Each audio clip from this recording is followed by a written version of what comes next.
agradecer para a professora, começo agradecendo a professora Marilda Lippe, ao professor Roberto Cruz, professora Paola Barros, né? É muito bom tê-los aqui conosco e aprendermos com vocês e trocarmos experiências e, e conhecimentos com vocês, tá? Vamos agora, gente, iniciar a primeira fala.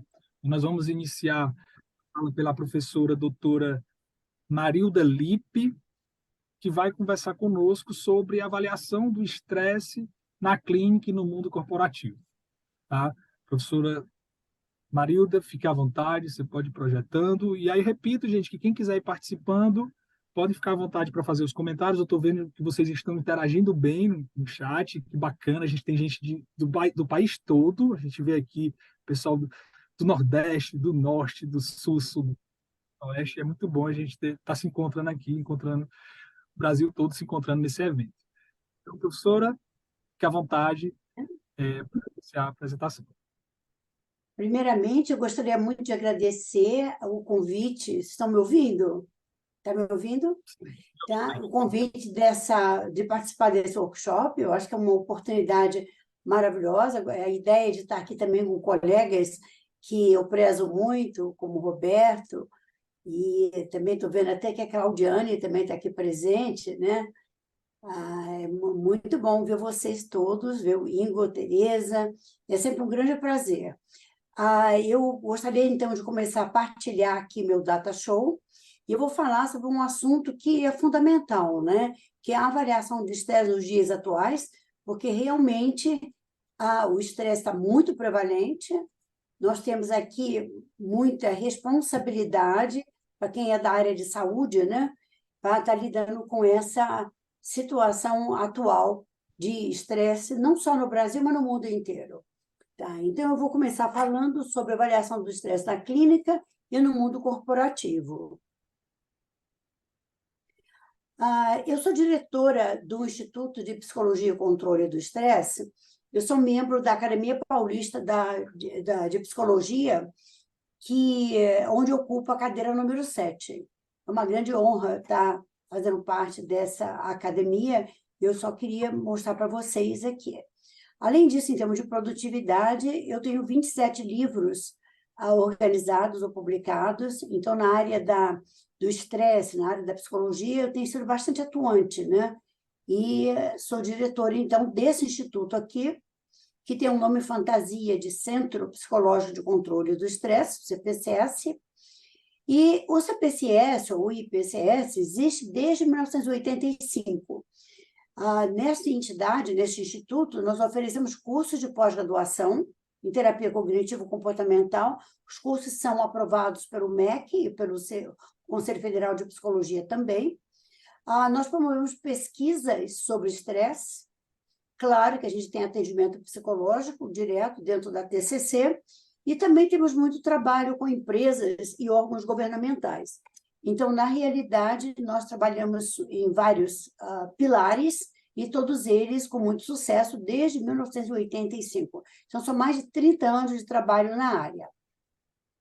E aí vocês podem me perguntar, mas por que essa preocupação toda com avaliação de estresse? E aqui eu tenho uma resposta de imediato, numérica, que é contundente. O Brasil perde anualmente cerca de 300 bilhões de reais por prejuízos com estresse, burnout, depressão e ansiedade. Isso afeta as empresas, mas também, vejam, afeta o indivíduo.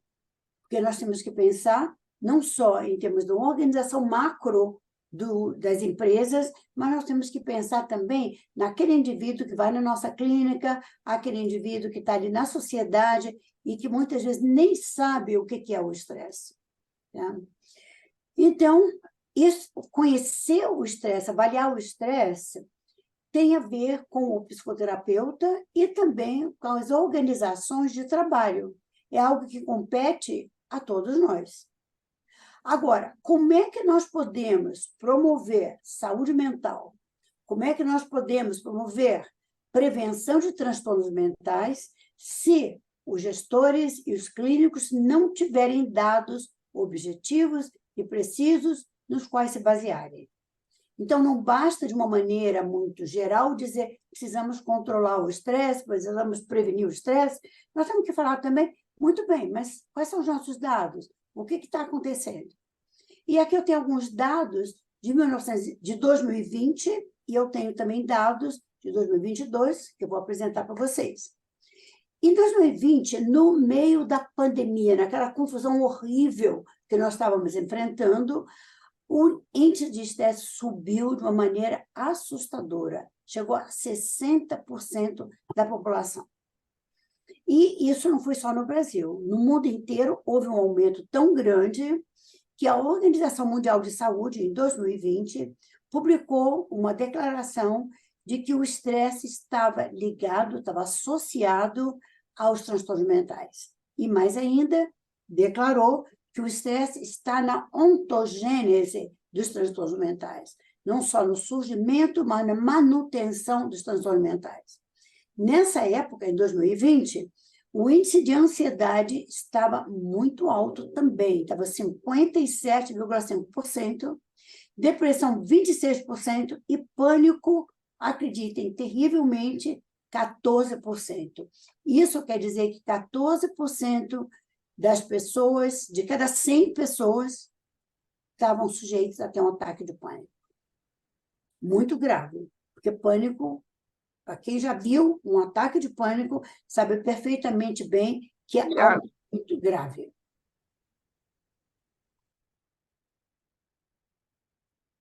Bem, agora vamos ver dados mais recentes. Isso que eu acabei de mostrar são dados durante a pandemia, no ápice daquela situação absolutamente traumática que todo mundo estava vivenciando.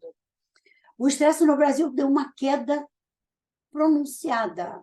Vejam bem, de 60%, nós passamos a ter agora um índice de 23,97%.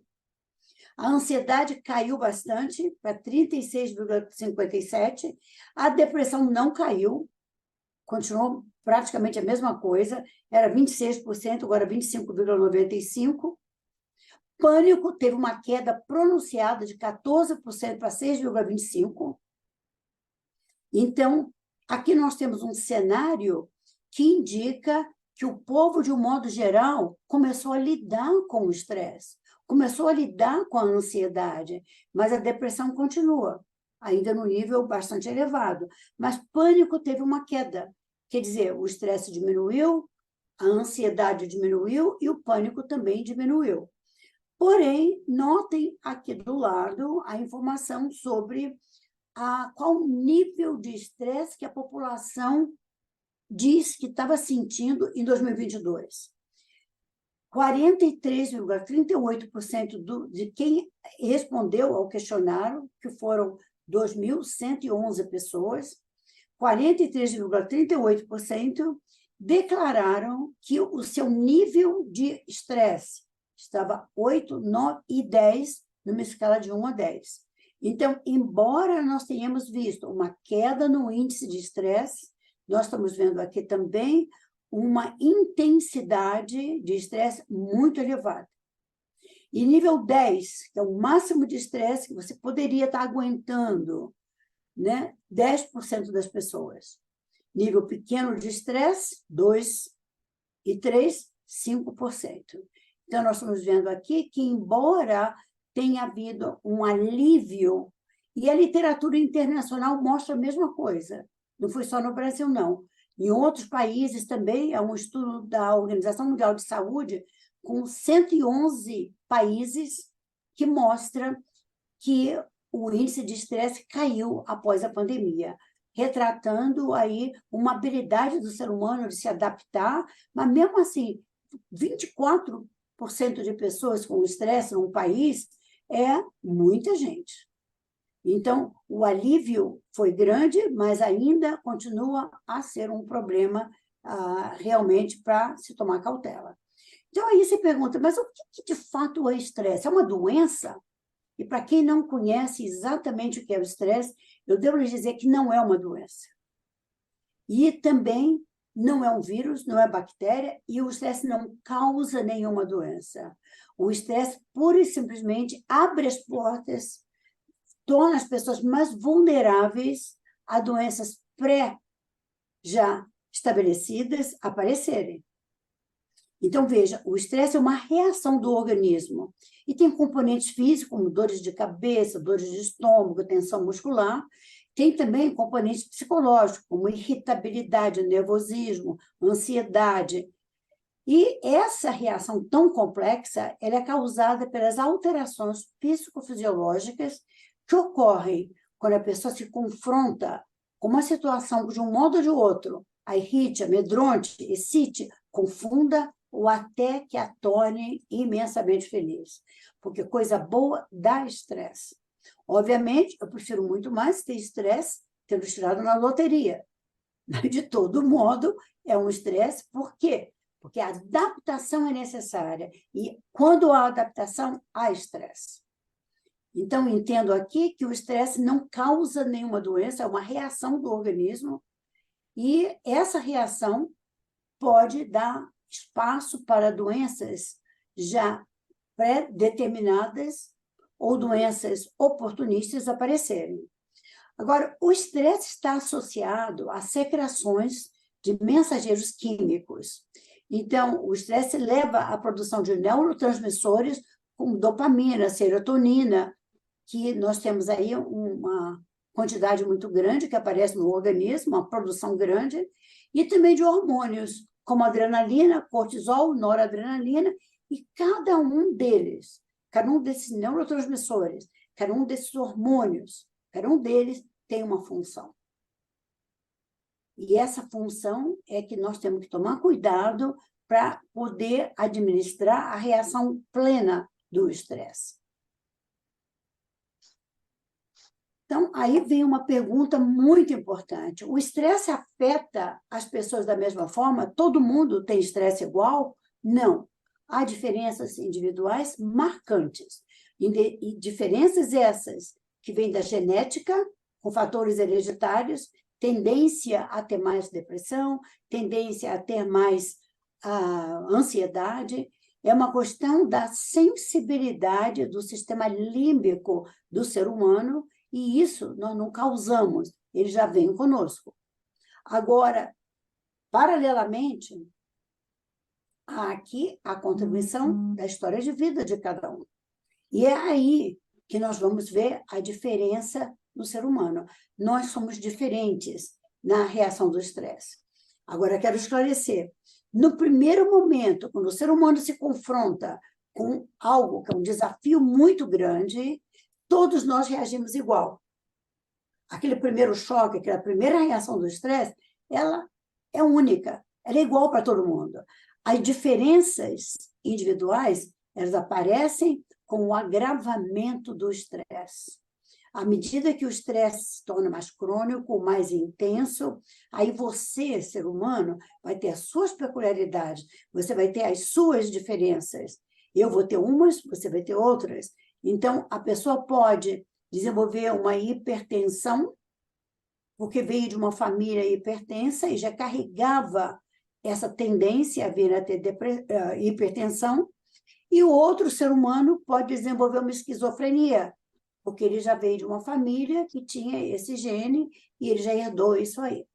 Então, nós vamos diferenciar em como vamos reagir ao estresse após o estresse se tornar mais intenso.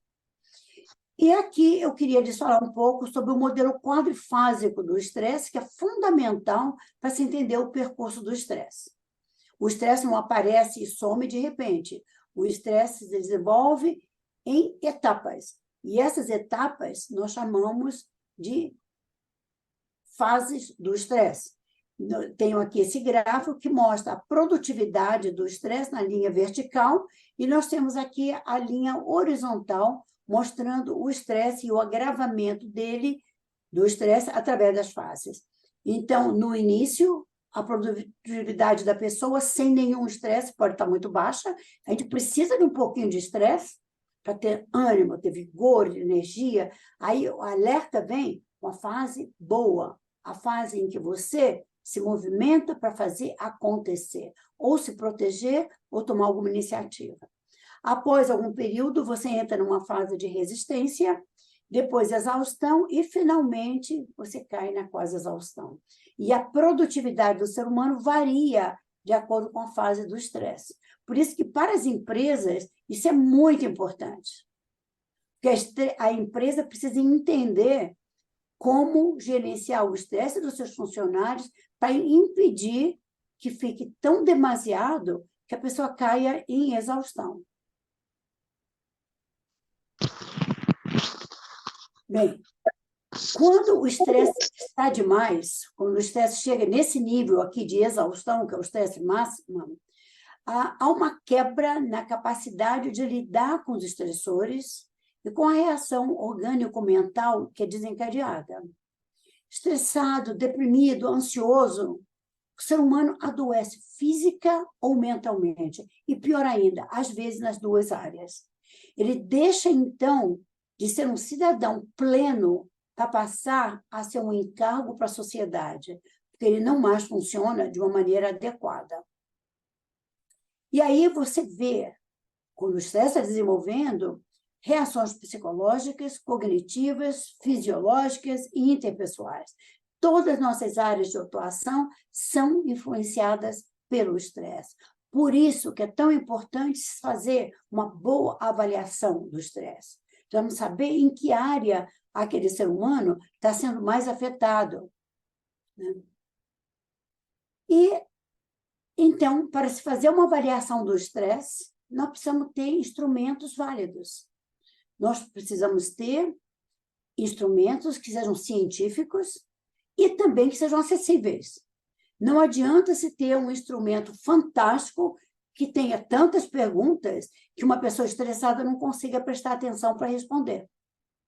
E, para poder trabalhar mesmo na área do estresse, para ajudar o paciente, para ajudar a empresa na sua prevenção de estresse dos funcionários, dos colaboradores, é muito importante ter um instrumento. E é aí que a Nila está oferecendo um inventário de sintomas do estresse. Esse inventário, que é da minha autoria, ele é o único teste de estresse para adultos aprovado pelo Conselho Federal de Psicologia. Ele é publicado pela Nila. O inventário de sintomas do estresse para adulto foi revisado, saiu o ano passado uma revisão que foi feita aqui com a presença até do Roberto Cruz e vários outros membros da Nila, que tornaram viável até a aprovação do Conselho. Ele é uma ferramenta para rastreio de sintomas de estresse em jovens e adultos, de 15 a 70 anos. Mas eu já usei para pessoas com mais de 70 anos, com bastante adequação. Tá? Esse teste, ele tem 53 itens, tem 34 sintomas físicos e 19 sintomas psicológicos. Tá? Aí vocês podem me perguntar, mas por que medir o estresse pela sintomatologia? Não seria melhor medir o estresse pelo que está acontecendo com o ser humano, na vida dele? E há alguns testes que vocês veem aí na internet e tudo mais, que tentam medir o estresse pelas coisas que acontecem na vida da pessoa. Eu discordo dessa maneira, porque cada ser humano é único e inigualável. E cada ser humano reage de modo diferente aos mesmos eventos. Então, duas pessoas podem assistir a um acidente de carro, uma sair traumatizada pelo que ela viu, e o outro sair dizendo, mas meu Deus, que coisa horrível, que lástima, mas não ficar traumatizada. Então, não adianta medirmos o estresse pelo que acontece na vida de um ser humano. Nós temos que medir como esse ser humano está reagindo. E o ISSL é justamente um instrumento que possibilita isso aí. Então, para entender a filosofia por trás do ISSL, é muito importante entender que nós não achamos, dentro da terapia cognitivo-comportamental, que é o evento em si que estressa um ser humano, mas sim é a interpretação que esse ser humano dá ao evento. Então, aqui nós vamos ver um slide, que eu gostaria que vocês atentassem. Nós temos um cachorrinho aqui, dormindo tranquilo. Mas, ao mesmo tempo, nós temos 2 meninos. Um menino olha esse cachorrinho e ele pensa, ele interpreta o cachorrinho com algo positivo. Eu vou brincar com esse cachorrinho, ele vai ser bom para mim, ele está sorrindo. Um outro menininho vê o mesmo cachorro dormindo, parado, e ele interpreta negativamente. Ele vai me morder, eu tenho que estar com medo, e olha o rostinho dele, ele está estressado. Ele não conseguiu dar conta de uma visão neutra do cachorro que não está fazendo nada. Então, é assim que o ser humano reage. Nós interpretamos o nosso mundo ao nosso redor de acordo com pressuposições que nós temos. Nós já temos uma pressuposição de que o mundo será de um jeito ou de outro, e nós vamos interpretando as coisas ao nosso redor de acordo com essas pressuposições. Então, não adianta avaliar o estresse na base do que está ocorrendo na vida de uma pessoa, mas sim com um teste validado, um teste científico que aborda as 4 fases do estresse. Lembre-se que eu falei que é um modelo quadrifásico, que tem a fase de alerta, existência, quase exaustão e exaustão. E esse teste permite que se avalie justamente como é que está o percurso do estresse, qual a gravidade do estresse daquele momento. Se a pessoa tem ou não estresse, qual a gravidade que ele tem, que essa pessoa tem. Então, o respondente indica a ocorrência de sintomas nas últimas 24 horas, na última semana e no último mês.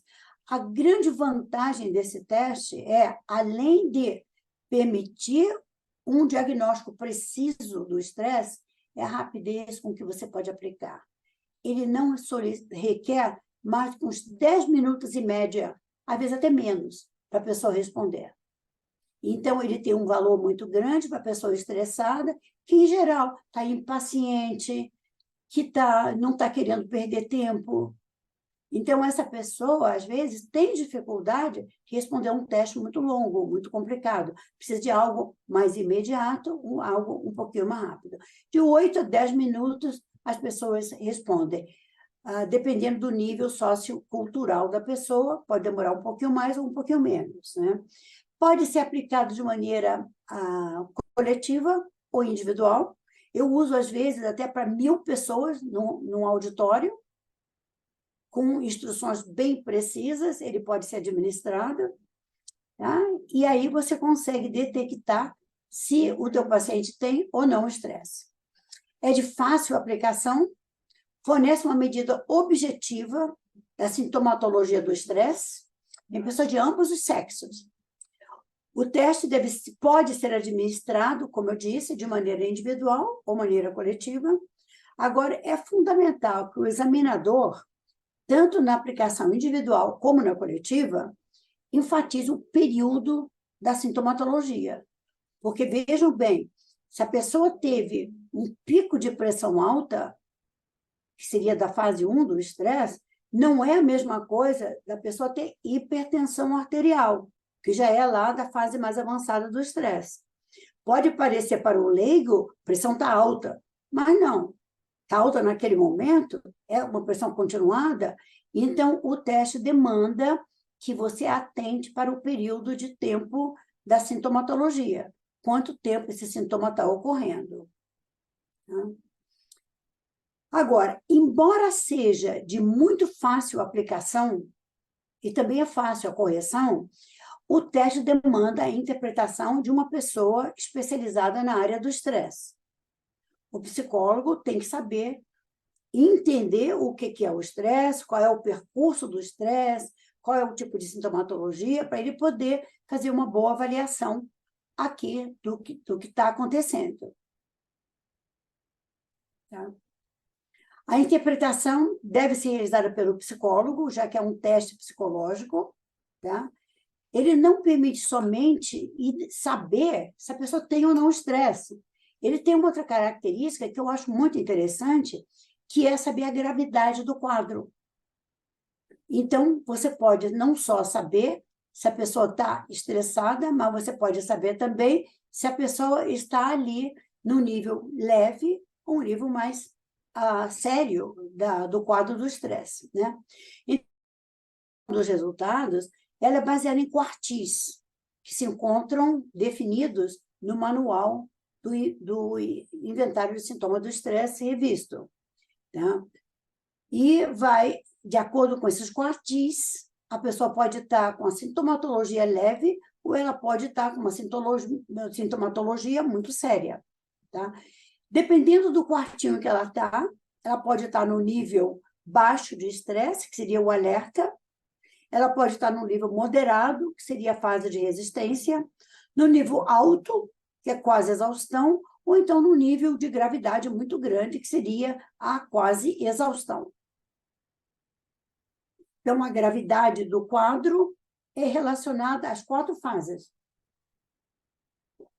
Nível baixo seria alerta, moderado, resistência, quase exaustão seria a nível alto e exaustão seria o nível extremo. Existe uma coisa bem interessante no manual desse teste, é que nós temos aí tabelas normativas. Então, você, aplicando esse teste, você pode comparar o seu paciente, ou a empresa pode comparar com a população geral do Brasil, pessoas do mesmo sexo. Não, eu quero saber só como as mulheres estão. Comparado com as mulheres, como é que a minha paciente do sexo feminino se encontra. Você pode resolver comparar por faixa etária, para realmente saber qual seria a semelhança com outras pessoas da mesma faixa etária, ou ainda pode comparar com o nível educacional, o que torna o teste bem interessante, porque tem uma versatilidade bastante acentuada. Agora, nós tomamos também bastante cuidado com a clareza. E nós sabemos que nem todo mundo vai entender a terminologia que um executivo de uma empresa, que um diretor de empresa vai entender. Então, nós temos no manual, e mesmo dentro do próprio teste, do lado da sintomatologia, nós temos uma explicação simplificada. Então, por exemplo, aumento de sudorese é um dos sintomas do estresse, mas, às vezes, uma pessoa de um nível educacional mais restrito não sabe o que é isso. Então, tem lá do lado, muito suor, suadeira, que é uma terminologia que é muito usada. Taquicardia, a gente traduz, batedeira no peito. Essas terminologias mais simplificadas, elas vieram de uma pesquisa que eu realizei na PUC de Campinas, com centenas de pacientes que estavam participando das pesquisas, para saber qual seria a tradução dos termos mais adequados. Então, batedeira no peito ganhava todas, porque isso todo mundo entendia de saída, né? Mas não entendia taquicardia.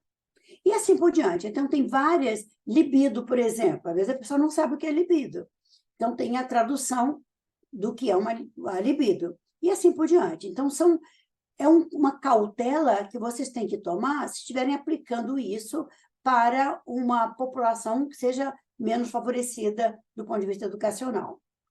Mas seja na clínica ou seja na empresa, nós precisamos ter objetivos de saber como é que está o estresse daquele grupo.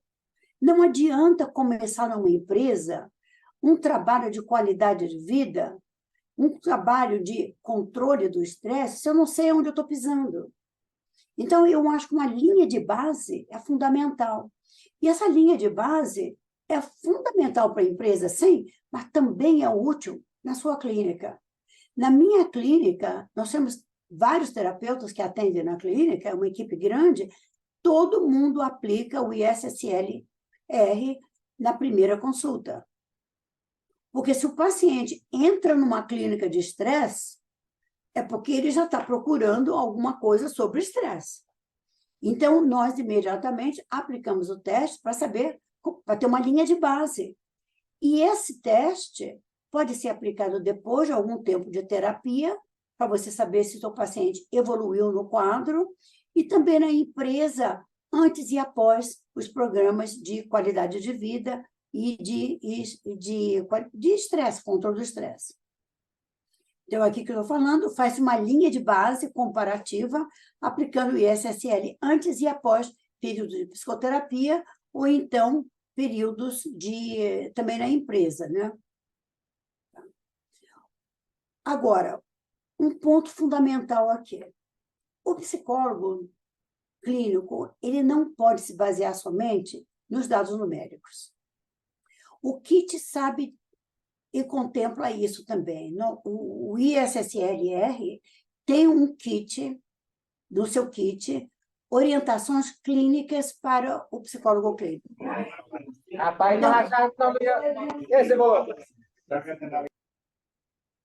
então, o psicólogo que aplicar o ISSL deve também verificar um manual que está vindo dentro do kit, está dentro da caixa, que fala sobre a orientação clínica da aplicação do ISSL. Nessa apostila extra, que é a orientação para os clínicos, nós podemos verificar, seguindo as instruções, a presença, a gravidade do estresse e uma coisa que eu acho fundamental. Qual é a vulnerabilidade do seu paciente? Qual é a vulnerabilidade maior do seu grupo de empregados? É no físico ou na mente? Porque se for no físico, você, como um consultor de uma empresa, ou você, como um psicólogo clínico atendendo aquele paciente, deve recomendar medidas que vão diminuir os sintomas dentro daquela modalidade. Se a sintomatologia for ao contrário, então você tem que mudar a sua orientação também. Então, eu acho que essa orientação clínica, ela pode ser usada tanto na clínica, com os nossos pacientes, mas também na empresa como uma medida. Então, é aqui que eu falo, faz uma linha de base comparativa e se aplica recomendações diferentes. No mundo corporativo, o mapeamento dos colaboradores ou de uma amostra significativa, que às vezes a gente não consegue testar todo mundo numa empresa. Se a empresa tem 5.000 funcionários, eu não vou testar 5.000 funcionários. Eu posso fazer um cálculo de uma amostragem fidedigna e aplicar só numa amostra que tenha uma representatividade. Então, quando você aplica o ISSL, você também deve olhar quais são os sintomas mais prevalentes. E aí é uma coisa bonita do clínico fazer, ou do psicólogo organizacional fazer, que é verificar quais são os sintomas mais frequentes. Como é que essa empresa está lidando com essa sintomatologia? O sintoma mais frequente desse grupo é tensão muscular? Então, você, como consultor, recomende cursos, treinamentos e relaxamento, respiração profunda. Agora, a sintomatologia mais frequente é depressão, então vamos recomendar medidas para aliviar o que está acontecendo no nível de depressão. Qual a causa dessa depressão? Então, é muito importante para quem trabalha numa empresa ou quem faz um trabalho clínico na área do estresse, saber qual a área de maior vulnerabilidade da população que você está lidando. Aquela população restrita, daquela amostra do Brasil, está ali. Né? Então, dependendo da sintomatologia, você vai recomendar a estratégia de controle do estresse diferente, né? Tá. Então, tanto na empresa como na clínica, aplica-se o ISSL-R antes, após, quando viável, quando a empresa que me contrata tem fundos e permite, eu faço um follow-up 6 meses depois. Porque aí eu tento ver se aquelas mudanças que aquela campanha de prevenção ou aquele tratamento realizado ali foi de fato eficaz. Nós não precisamos ter medo de avaliação. Nós precisamos avaliar. Nós precisamos saber a verdade. E eu sei que tem algumas empresas, por incrível que pareça, que não querem avaliação porque têm medo do que vão descobrir. Nós não podemos ter medo. Nós podemos ter medo da ignorância, de não saber o que está acontecendo. E também nós não precisamos ter medo de fazer um follow-up. Porque se nosso trabalho foi de fato bom, foi útil, nós não precisamos ter preocupação. Nós vamos aplicar no follow-up, nós vamos saber que deu certo. E se por acaso não deu certo, vamos revisar o nosso protocolo. Vamos ver o que poderia estar mudando aí. Tá? Muito bem. Então, é isso que eu queria apresentar a vocês e queria agora também convidá-los para participar do 8º Congresso Brasileiro de Estresse, que vai acontecer em Campinas. Nós temos agora aqui, presente na nossa apresentação, o doutor Roberto, que vai fazer uma conferência e vai participar de uma mesa redonda, e a doutora Claudiane, que também vai dar uma conferência, e eu também. Então, nós temos 3 participantes do Congresso aqui presentes. Tá? O Congresso está promovendo isso aqui em Campinas, e alguns dos maiores especialistas em estresse do Brasil estarão presentes. Vai ser uma coisa bastante interessante. Tá? Aqui são alguns dos livros que eu tenho publicado. Como eu disse, eu tenho 27 livros publicados ou organizados, e agora, no Congresso Brasileiro de Estresse, nós vamos ter o lançamento de mais um livro. O lançamento é da editora Artesã, junto com a Nila, e é um estresse nas escolas durante e após a pandemia. Tá? Então, vai ser lançado esse livro no Congresso de Estresse. E aqui tem meu contato, caso alguém precise entrar em contato, fico à disposição. Eu não quero me alongar muito aqui. Quando eu sou convidada a falar de estresse, a tentação é de falar o dia inteiro, porque eu trabalho com isso há mais de 30 anos. Então, é óbvio que me agrada muito falar sobre isso. Então, agradeço mais uma vez aos organizadores desse evento, o convite está aqui, a oportunidade de estar dividindo com vocês. Agradeço essa audiência maravilhosa que está aqui presente e fico à disposição caso precisem de alguma coisa da minha área. Muito obrigado, professora Marilda Lippe, que aula, né? Estou recebendo aqui vários feedbacks no grupo, no grupo que a gente fez aqui para o workshop, né? Por exemplo, a Mila comentando aqui de que aula maravilhosa, obrigado pela oportunidade, Rose dizendo que a aula está muito boa, Gabriela, enfim, vários feedbacks positivos, que bom ouvi-la, tê-la conosco. Karina comentou aqui no chat que já comprou o dela, né? Inclusive já comprou o inventário dela. E aí, professora Marida, eu sei que você está com um tempo bem corrido, mas eu vou fazer só uma pergunta que apareceu no chat, tá bom? A gente faz essa pergunta, a gente sabe que você tem outro compromisso e a gente agradece. Eu tenho uma outra conferência para dar daqui a pouco, mas eu tenho o maior prazer de responder uma pergunta ou duas, não tem problema. Tá.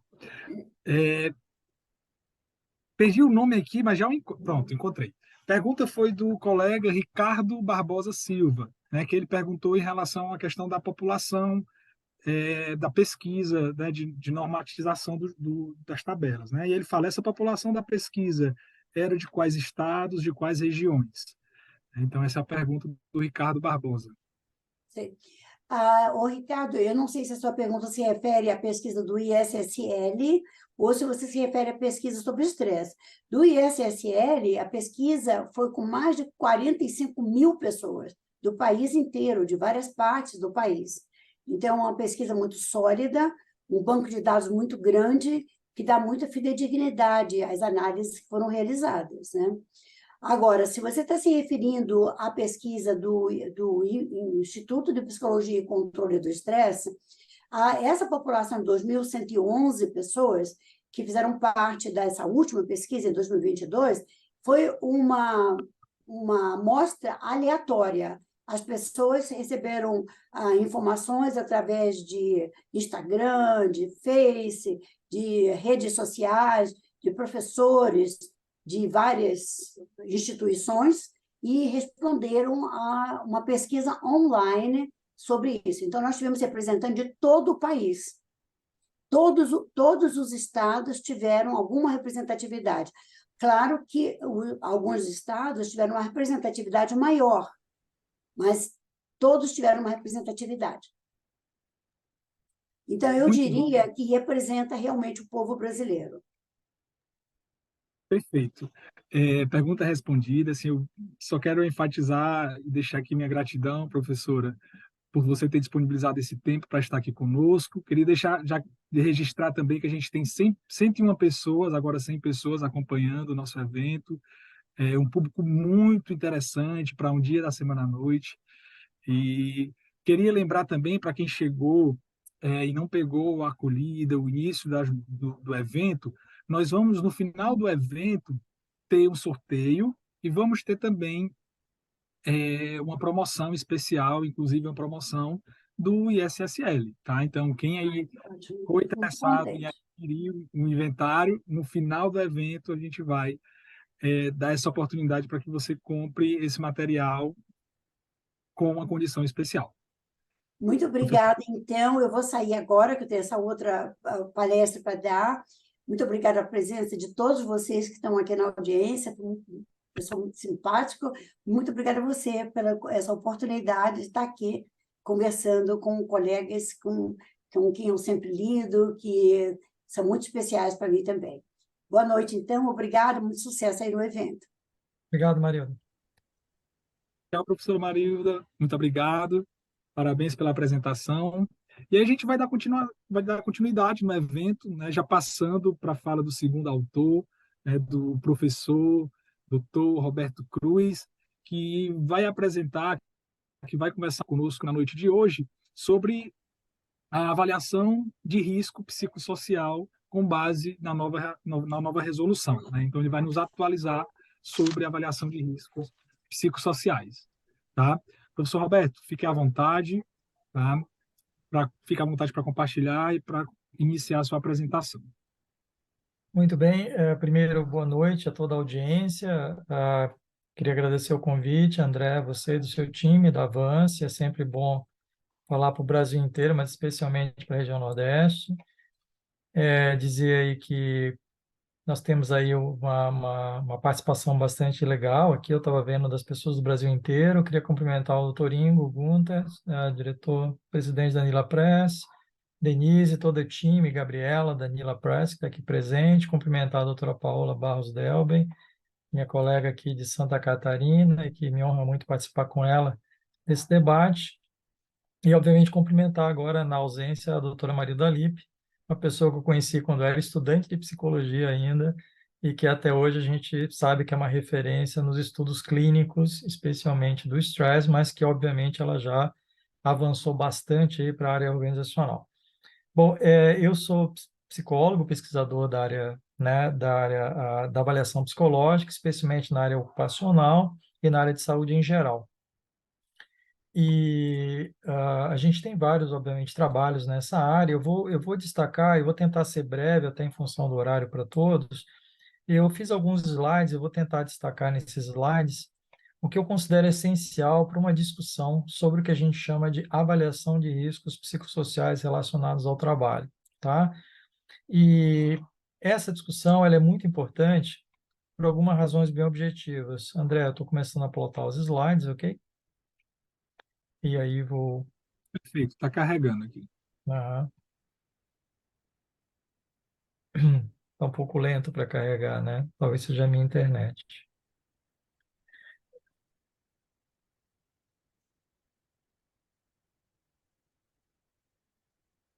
Roberto, acho que precisa dar um duplo clique na Não, é que tela. até parou tudo aqui. Ah, Travou. Simplesmente parou. Obrigado, Paula. Parou tudo aqui. Não, não. Olha, está travado. Travou aqui quando eu fui apresentar, ele travou. Bom, mas vamos lá. Acho que a primeira... Enquanto aqui o pensa o computador, e se vocês já estiverem me ouvindo, para mim a imagem está toda travada, tá? Eu acho que Tranquilo, bem. a primeira coisa importante nesse debate é considerar que a avaliação de riscos psicossociais relacionados ao trabalho não é um tema recente, mas especialmente até para os profissionais que fazem avaliação de riscos relacionados ao trabalho. Entretanto, é agora que está voltando. Entretanto, ele é um tema que carecia de regulamentação. Não sei se vocês sabem, mas a avaliação de riscos, a área de psicologia das organizações do trabalho, ela sempre foi muito carente Não, agora vai aparecer a resolução, não era exatamente isso, mas vamos lá. A área da organização do trabalho no Brasil, ela nunca foi muito bem contemplada com marcos legais, né? Nós temos marcos legais no Conselho Federal de Psicologia relacionado a várias, vamos dizer assim, subtemas ou subáreas da psicologia em geral. Mas não sei se vocês sabem, mas é a primeira regulamentação, a regulamentação do Conselho Federal relacionado à área da psicologia das organizações do trabalho, ou seja, há mais de 50 anos que a gente não fazia nada sobre esse assunto, o que dá uma ideia do impacto dessa resolução. Para mim foi uma honra ter participado da comissão que elaborou essa resolução. Nós ficamos discutindo durante muito tempo com uma equipe bastante de alto calibre nacional, e o professor Antônio Vigílio Bastos nos convidou aqui para poder trabalhar junto com esse tema. Bom, tem duas constatações, portanto, que são necessárias para discutir esta resolução e a importância dela hoje no exercício profissional dos psicólogos. Primeiro, que existem muitos marcos legais na área de saúde e segurança. E que por quê? Porque é uma necessidade que o Estado regule aí de várias maneiras, vigilância sanitária, relações de saúde e trabalho, processos periciais, ou seja, o Estado regula a relação de saúde e segurança relacionado às pessoas, aos trabalhadores em geral. E como é que regula isso? Por meio de regulamentações, portarias, diretrizes, etc. Cada profissão tem as suas. E nós acabamos de criar uma na psicologia. Isso é muito importante. Então, entramos no campo do marco legal. Isso dá uma espécie de, eu vou colocar entre aspas, uma certa segurança agora para o trabalho do psicólogo, que já fazia isso, mas não tinha nenhum marco legal apoiando. Isso é muito importante levar isso em consideração. A segunda é que também não havia orientações técnicas muito claras sobre como proceder diante da necessidade de avaliação de riscos psicossociais que estão previstos em várias normas, especialmente as chamadas normas regulamentadoras emitidas pelo Ministério do Trabalho.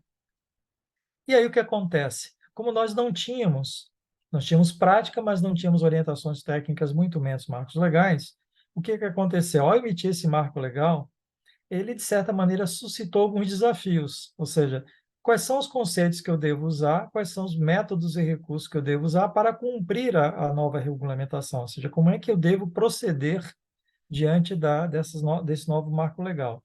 Eu selecionei 3 conceitos básicos. Se eu tivesse que dar um curso para vocês, e se eu tivesse que falar de forma muito objetiva quais são os 3 conceitos principais para quem quer trabalhar ou quem trabalha com avaliação de riscos psicossociais, são 3. A noção de atividade de trabalho, a noção de fonte de risco e a noção de riscos. Não são as mesmas coisas. Podem confundir marinheiros de primeira viagem no campo ocupacional. Por que que são? Eu vou tentar representá-lo de uma forma didática, porque estamos falando por meio de slides, né? Primeiro, imagine uma atividade de trabalho, qualquer, tá? Imagine que essa atividade do trabalho é realizada num determinado contexto que nós chamamos de situações e exigências de um trabalho. Você pode ser um professor, você trabalha numa determinada situação de trabalho e tem determinadas exigências de horário, de docência, de trabalho de pesquisa, ou seja, a maior parte delas, inclusive intelectuais. Mas imagine um trabalhador operário da construção civil. Ele vai lidar com determinadas situações de trabalho, ambientes construídos, não construídos, sob intempéries, não intempéries, etc., e determinadas exigências, e boa parte delas, inclusive, são físicas, né? Então, imagine uma atividade de trabalho e coloque no centro da sua compreensão.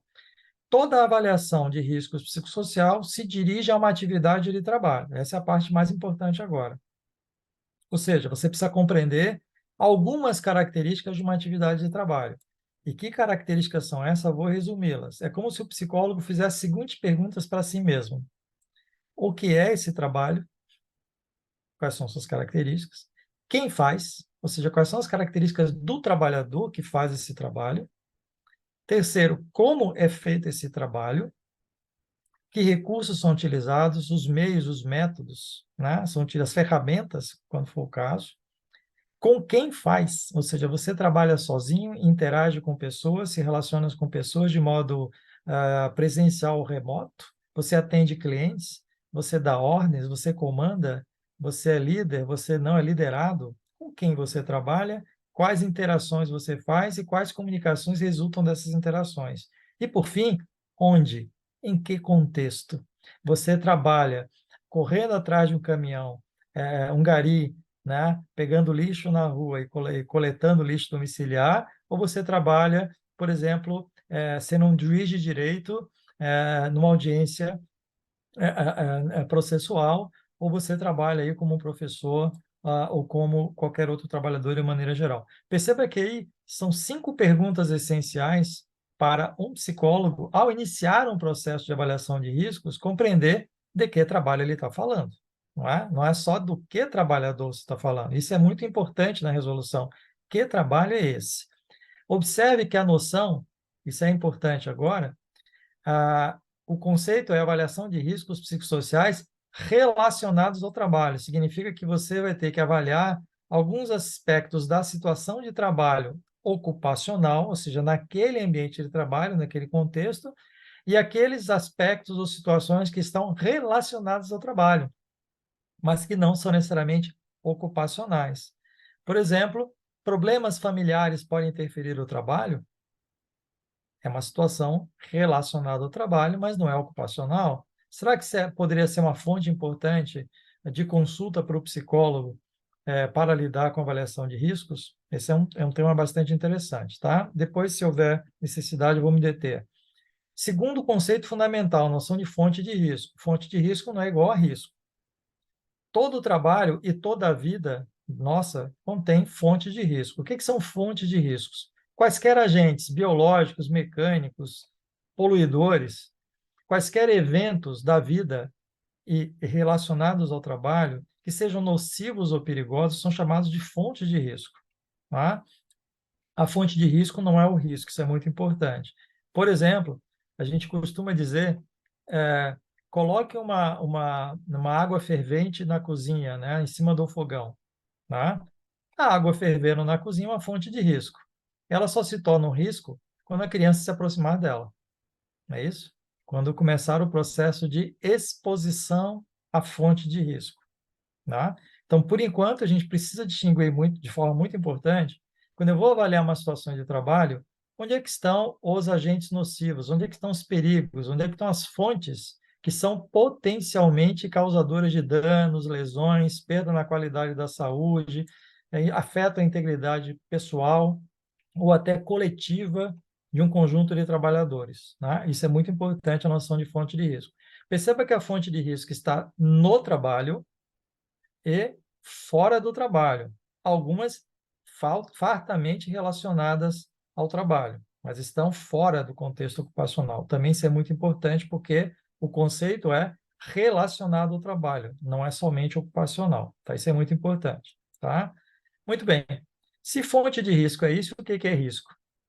Risco é um fator produzido, né? Ou seja, quando você se expõe a uma fonte de risco, o produto dessa relação, que em geral, se é risco, é porque há uma grande possibilidade de ser negativa esse produto, nós chamamos de risco. Então, risco é um produto. E como o risco é um produto, ele pode ser mensurado. Olha que interessante agora. Isso interessa aos psicólogos. Ele pode ser mensurado. O risco pode ser mensurado, assim como o fator de proteção, que é o seu contrário. Quando você se expõe a uma situação perigosa, você pode ter como consequência um fator de risco, ou seja, um impacto negativo na sua saúde, na sua condição física ou mental. Se esse impacto não é negativo, nós chamamos isso de fator de proteção. Tá certo? Então, isso é muito importante como conceito a gente observar. Então, existe a atividade de trabalho, a fonte de risco e o risco. Percebam que o risco só é possível ser medido quando as pessoas se expõem, se aproximam da fonte de risco. Vamos pegar o exemplo do trânsito, que os psicólogos tanto fazem avaliação, né? Onde é que está o risco no trânsito? O trânsito tem várias fontes de risco. Mas quando um ser humano circula pelo trânsito, se expõe ao perigo, nós aí podemos calcular o risco. Essa é a diferença da noção de fonte de risco para a noção de risco. Então, o que são riscos psicossociais? Eu estou querendo chegar no nosso tema central agora. Então, quando eu falo riscos psicossociais, eu estou querendo dizer o seguinte: os psicólogos têm meios, métodos, recursos teóricos para avaliar esta relação entre uma fonte de risco e a exposição das pessoas a esta fonte de risco.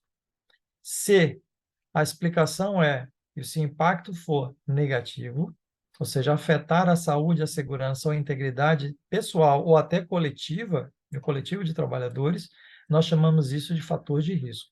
Ou seja, ele tem um potencial para a perda da qualidade da saúde ou da vida, né? No caso da própria sobrevivência, a Paola é bem atenta a essa discussão, porque ela tem uma grande experiência sobre esse assunto para falar para vocês. Muito bem. Gente, isso é risco. E por que o nome psicossocial, hein? Já se perguntaram sobre isso? Olha que bacana. O que é psicossocial? Porque o produto dessa relação entre uma exposição e uma fonte nociva ou perigosa pode ser psicológico, eu posso perder minha capacidade de decidir, eu posso me afetar emocionalmente, eu posso perder minha capacidade de até lidar estrategicamente com o meu humor ou minha condição de bem-estar psicológico, mas, ao mesmo tempo, olha que interessante, pode afetar minha capacidade de interagir socialmente, de lidar com os conflitos sociais, com os conflitos entre pessoas. Por isso que ele é social. Agora, pensem bem, talvez a gente nunca tenha pensado o que significa psicossocial. Psico porque afeta os processos cognitivos, emocionais do comportamento geral, e social porque afeta as interações, a qualidade, portanto, repercute na sua saúde a perda da qualidade da exposição a relações ou relacionamentos sociais que são nocivos ou perigosos. Por exemplo, o assédio. Por exemplo, o bullying. Tudo bem? Ao ser exposto, pode produzir resultados negativos. Isso é social nesse sentido. Falou em interação, em comunicação, relacionamento, se chama isso de social. Então, psicossocial. Isso é muito importante. E qual é a pergunta que não quer calar para quem vai fazer a avaliação de fatores de riscos relacionados ao trabalho? Então, vamos lá. Quais características do ambiente de trabalho, do processo de trabalho, da gestão do trabalho ou quaisquer aspectos relacionados a eles que influenciam ou interferem positivamente se for um fator de proteção ou negativamente se for um fator de risco na saúde mental, na integridade do trabalhador e na sua capacidade de realização na atividade de trabalho. Então, essa é a pergunta que orienta o trabalho da avaliação de riscos, ok? E aí, onde é que entra a resolução? Perceba, o Conselho Federal editou essa resolução, que, na verdade, aperfeiçoou uma resolução do mesmo ano, de fevereiro do mesmo ano, e essa resolução, ela, obviamente, melhora, né, aperfeiçoou o que tinha antes sobre esse assunto. Essa resolução número 14 de junho de 2023, portanto, recentíssima, né, ela regulamenta o exercício dos profissionais de psicologia na avaliação de riscos psicossociais relacionados ao trabalho. Eu vou apenas selecionar alguns pontos que eu considero essenciais para a gente aqui ter clareza do impacto dessa resolução. A primeira, e a mais importante agora, é essa resolução, logo no seu artigo 1º, ele identifica aí qual é, de fato, o objetivo, qual é a finalidade da avaliação de riscos psicossociais relacionados ao trabalho, a RPS-RT.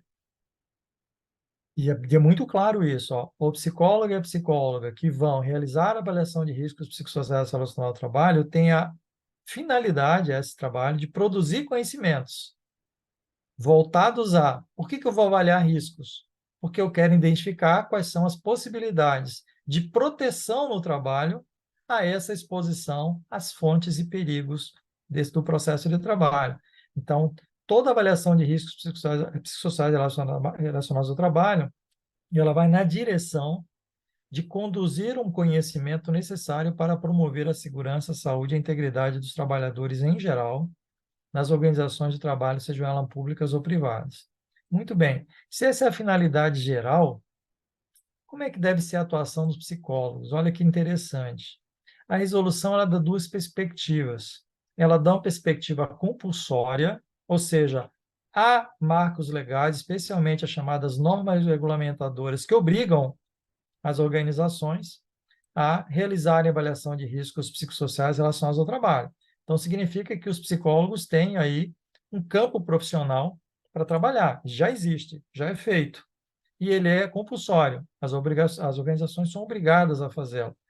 E aí de várias maneiras, por exemplo, exames admissionais, demissionais, periódicos, de retorno ao trabalho, mudança de atividade e função, dentre outras, que hoje são feitos por médicos e psicólogos, tá? Então, com esta regulamentação, você diz, olha, os psicólogos agora, por marco legal, estão subsidiados, né, por uma regulamentação do próprio Conselho Federal. Então, a primeira característica é, ela tem a chamada demanda compulsória. Os psicólogos serão chamados, ou são chamados, para atender o que está previsto em norma regulamentadora, ou seja, o grau de mandatório produzido pela norma legal do Ministério do Trabalho.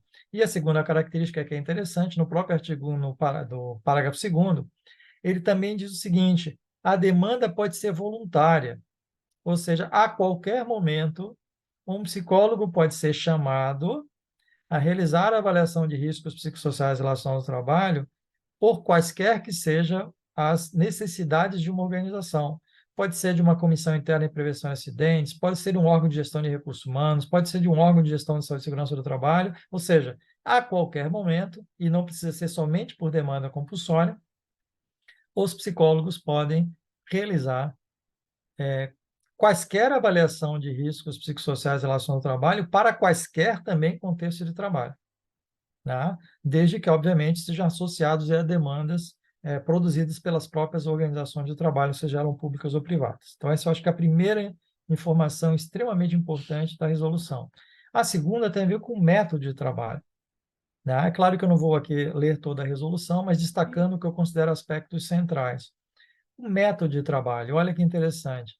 A resolução diz muito claro que o trabalho do psicólogo é investigar, produzir conhecimento, coletar dados e diagnosticar três aspectos fundamentais, três questões fundamentais ligadas ao chamado mundo do trabalho, mundo da atividade. As características psicológicas das pessoas que trabalham, as características dos processos de trabalho dos quais elas participam e as características do contexto organizacional, onde ela trabalha.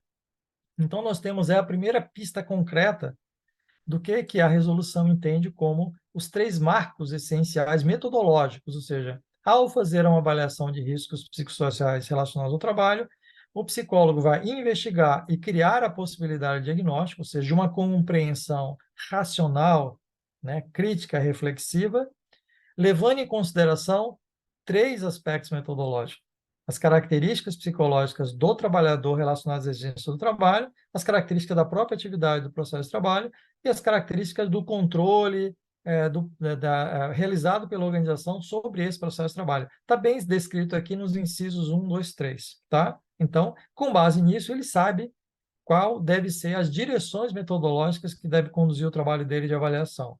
E, em função desse método, que recursos, então, o psicólogo pode utilizar? Também a resolução tenta deixar de forma objetiva o que para nós é muito importante até, né? Primeiro, a ideia de que o psicólogo, ao realizar essa avaliação, não tem uma receita de bolo. Os psicólogos têm autonomia técnica, portanto, discricionalidade. Cabe ao psicólogo decidir referenciais teóricos, metodológicos, ele tem autonomia técnica. A resolução não diz que testes você vai utilizar, que protocolo você vai utilizar, que modos de observação você vai realizar para investigar as situações de trabalho. Que a resolução diz, você tem autonomia técnica para decidir as fontes de informações mais importantes para a sua coleta, o processo de coleta de dados, como vai ser feito, de que maneira, com quem, aonde, quanto tempo, e os recursos metodológicos, os instrumentos, as fontes de dados, os indicadores, os protocolos, né? Os testes, sempre que for necessário. Então, essa é uma decisão de autonomia técnica do psicólogo. Ele precisa decidir isso. Por isso que, obviamente, essa resolução vai nos chamar muito a atenção a importância da capacitação dos psicólogos para fazer esse trabalho. E aqui no parágrafo único desse artigo, o artigo 4º, ele diz muito claro: aí, se for utilizar técnicas e instrumentos psicológicos, deve utilizá-los como fontes fundamentais, como diz a resolução de 22, né? Que são aqueles instrumentos que possuem o que? Evidência de validade e confiabilidade, conforme a resolução 009 de 2008, ou aquela que substituiu agora a de 2022, né? relacionado a uso de material privativo em psicologia, ou seja, de recursos psicológicos privativos dos psicólogos. Bom, e qual é o papel, então, desses instrumentos? Bom, a Nila, que está aqui representada nesse evento, tem alguns que podem auxiliar nesse processo. Todas as técnicas ligadas à inferência da capacidade atencional de lidar com situações e exigências de trabalho, aí as chamadas baterias rotas de atenção, são 3 instrumentos que são importantes para identificar a velocidade da atenção, ou seja, a velocidade de processamento atencional de vários tipos, no caso da bateria rotas, aí, pelo menos a atenção concentrada, dividida e alternada, ou seja, ele dá um rastreio muito bom dessa velocidade de processo atencional, ou seja, o quanto você pode ser afetado numa situação de trabalho pela perda dessa capacidade. Um outro instrumento muito importante, que é de avaliação de processo cognitivo, chamado inteligência fluida, que é realizada pelo MIG, o Matriz de Inteligência Não Verbal, também produzido pela Nila Press, um instrumento que você consegue, em 6 minutos, obter inferências bastante importantes sobre como uma pessoa toma decisões considerando determinados elementos racionais, né, e estímulos que, como se incitam o processo de tomada de decisão racional. Um dos aspectos que são mais influenciados pela fadiga, pelos impactos depreciadores do trabalho em relação aos aspectos psicológicos. Um terceiro instrumento, que é o Memoré, que é uma técnica, né, um instrumento psicológico de memória de reconhecimento visual, né, de curto prazo, também muito útil, sempre quando um trabalho interfere numa condição cognitiva basal, ele tende a afetar também mecanismos de recuperação da informação, que a gente chama basicamente de memórias, né? E a memória de curto prazo, chamada memória de trabalho, que é o que o Memoré avalia, ele é a mais afetada, não somente pelo impacto da insalubridade do trabalho, mas, eventualmente, até por fator de risco pessoal, por exemplo, demencial, em relação a trabalhadores. E o quarto instrumento que eu destacaria foi comentado pela Marilda Lippe, né, a autora, a doutora Marilda Lippe, que é o inventário de sinais e sintomas de estresse, revisado na sua versão mais atualizada, que a doutora Marilda já explicou para vocês direitinho a importância desse material. Todos os materiais aprovados pelo Conselho Federal de Psicologia, portanto, fontes básicas de rastreio. Bom, com isso, gente, esses instrumentos podem nos auxiliar o quê? Já que eles levantam aspectos, identificam evidências de determinadas funções psicológicas que estão preservadas ou afetadas, eles podem nos dar alguns indicadores do que a gente chamaria de fator de risco e fator de proteção, ou seja, funções preservadas, funções alteradas, elas nos dão indicadores importantes para avaliar, do ponto de vista do risco psicossocial, relacionados ao trabalho, no contexto, obviamente, em que esses instrumentos são aplicados. É importante considerar que citar esses instrumentos tem alguma importância para nós, eu acho que muito interessante, porque esses instrumentos têm tabelas normativas, não somente por idade, escolaridade, uma série outra de aspectos importantes, mas também relacionados a ocupações, o que nos interessa profundamente, porque a avaliação de riscos psicossociais ocupacionais, ela parte da atividade de trabalho, da ocupação que a pessoa realiza, e pode ser um indicador bastante útil do ponto de vista normativo. Bom, por fim, eu acho que o último aspecto que a resolução salienta é a documentação. Que documentação, ou seja, qual é o tipo de documento que o psicólogo realizará ao compilar, né, sistematizar os resultados da avaliação de riscos psicossociais? Olha que interessante. A resolução não diz que você vai usar um laudo, um relatório ou um atestado, porque depende do quê? De qual avaliação você está fazendo de riscos psicossociais relacionados ao trabalho e para qual finalidade, ou seja, a compatibilidade com a finalidade.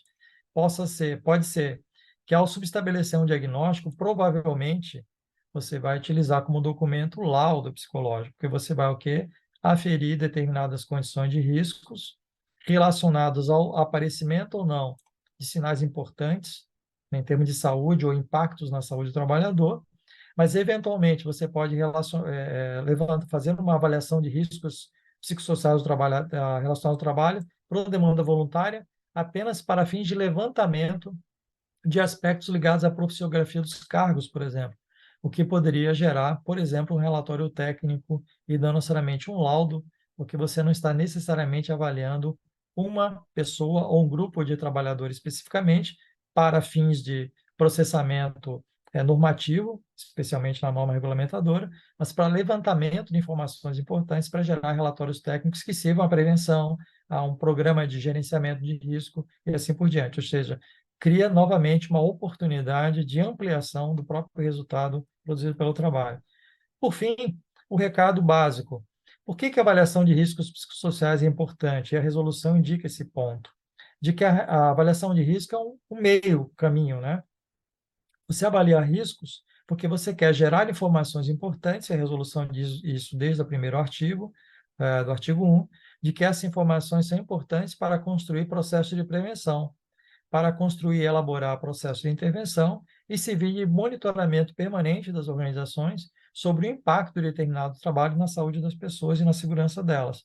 Então, visto desta maneira, a avaliação seria como se fosse um método intermediário, o coração dos métodos, que vai possibilitar aí gerar novas informações e produzir conhecimentos importantes para prevenir, intervir e monitorar constantemente riscos psicossociais relacionados à saúde e à segurança no trabalho. Bom, era esse o recado que eu queria dar. Fico à disposição para aí, eventualmente, alguma pergunta, algum debate. Muito obrigado, tá, André? Eu que agradeço, professor Roberto Cruz. Muito obrigado. Excelente aula que nos permite se atualizar, né, sobre avaliação psicossocial. E aí, professor, tiveram algumas interações durante a sua fala e algumas perguntas. Eu vou começar a fazer aqui, ser porta-voz de quem questionou, para a gente abrir um diálogo aqui, uma discussão, tá? Então, vamos lá. Colega Martônio Salles, inclusive aqui meu conterrâneo, um abraço, Martônio, um colega de Sobral, que realiza avaliação psicossocial, ele tem uma dúvida, né?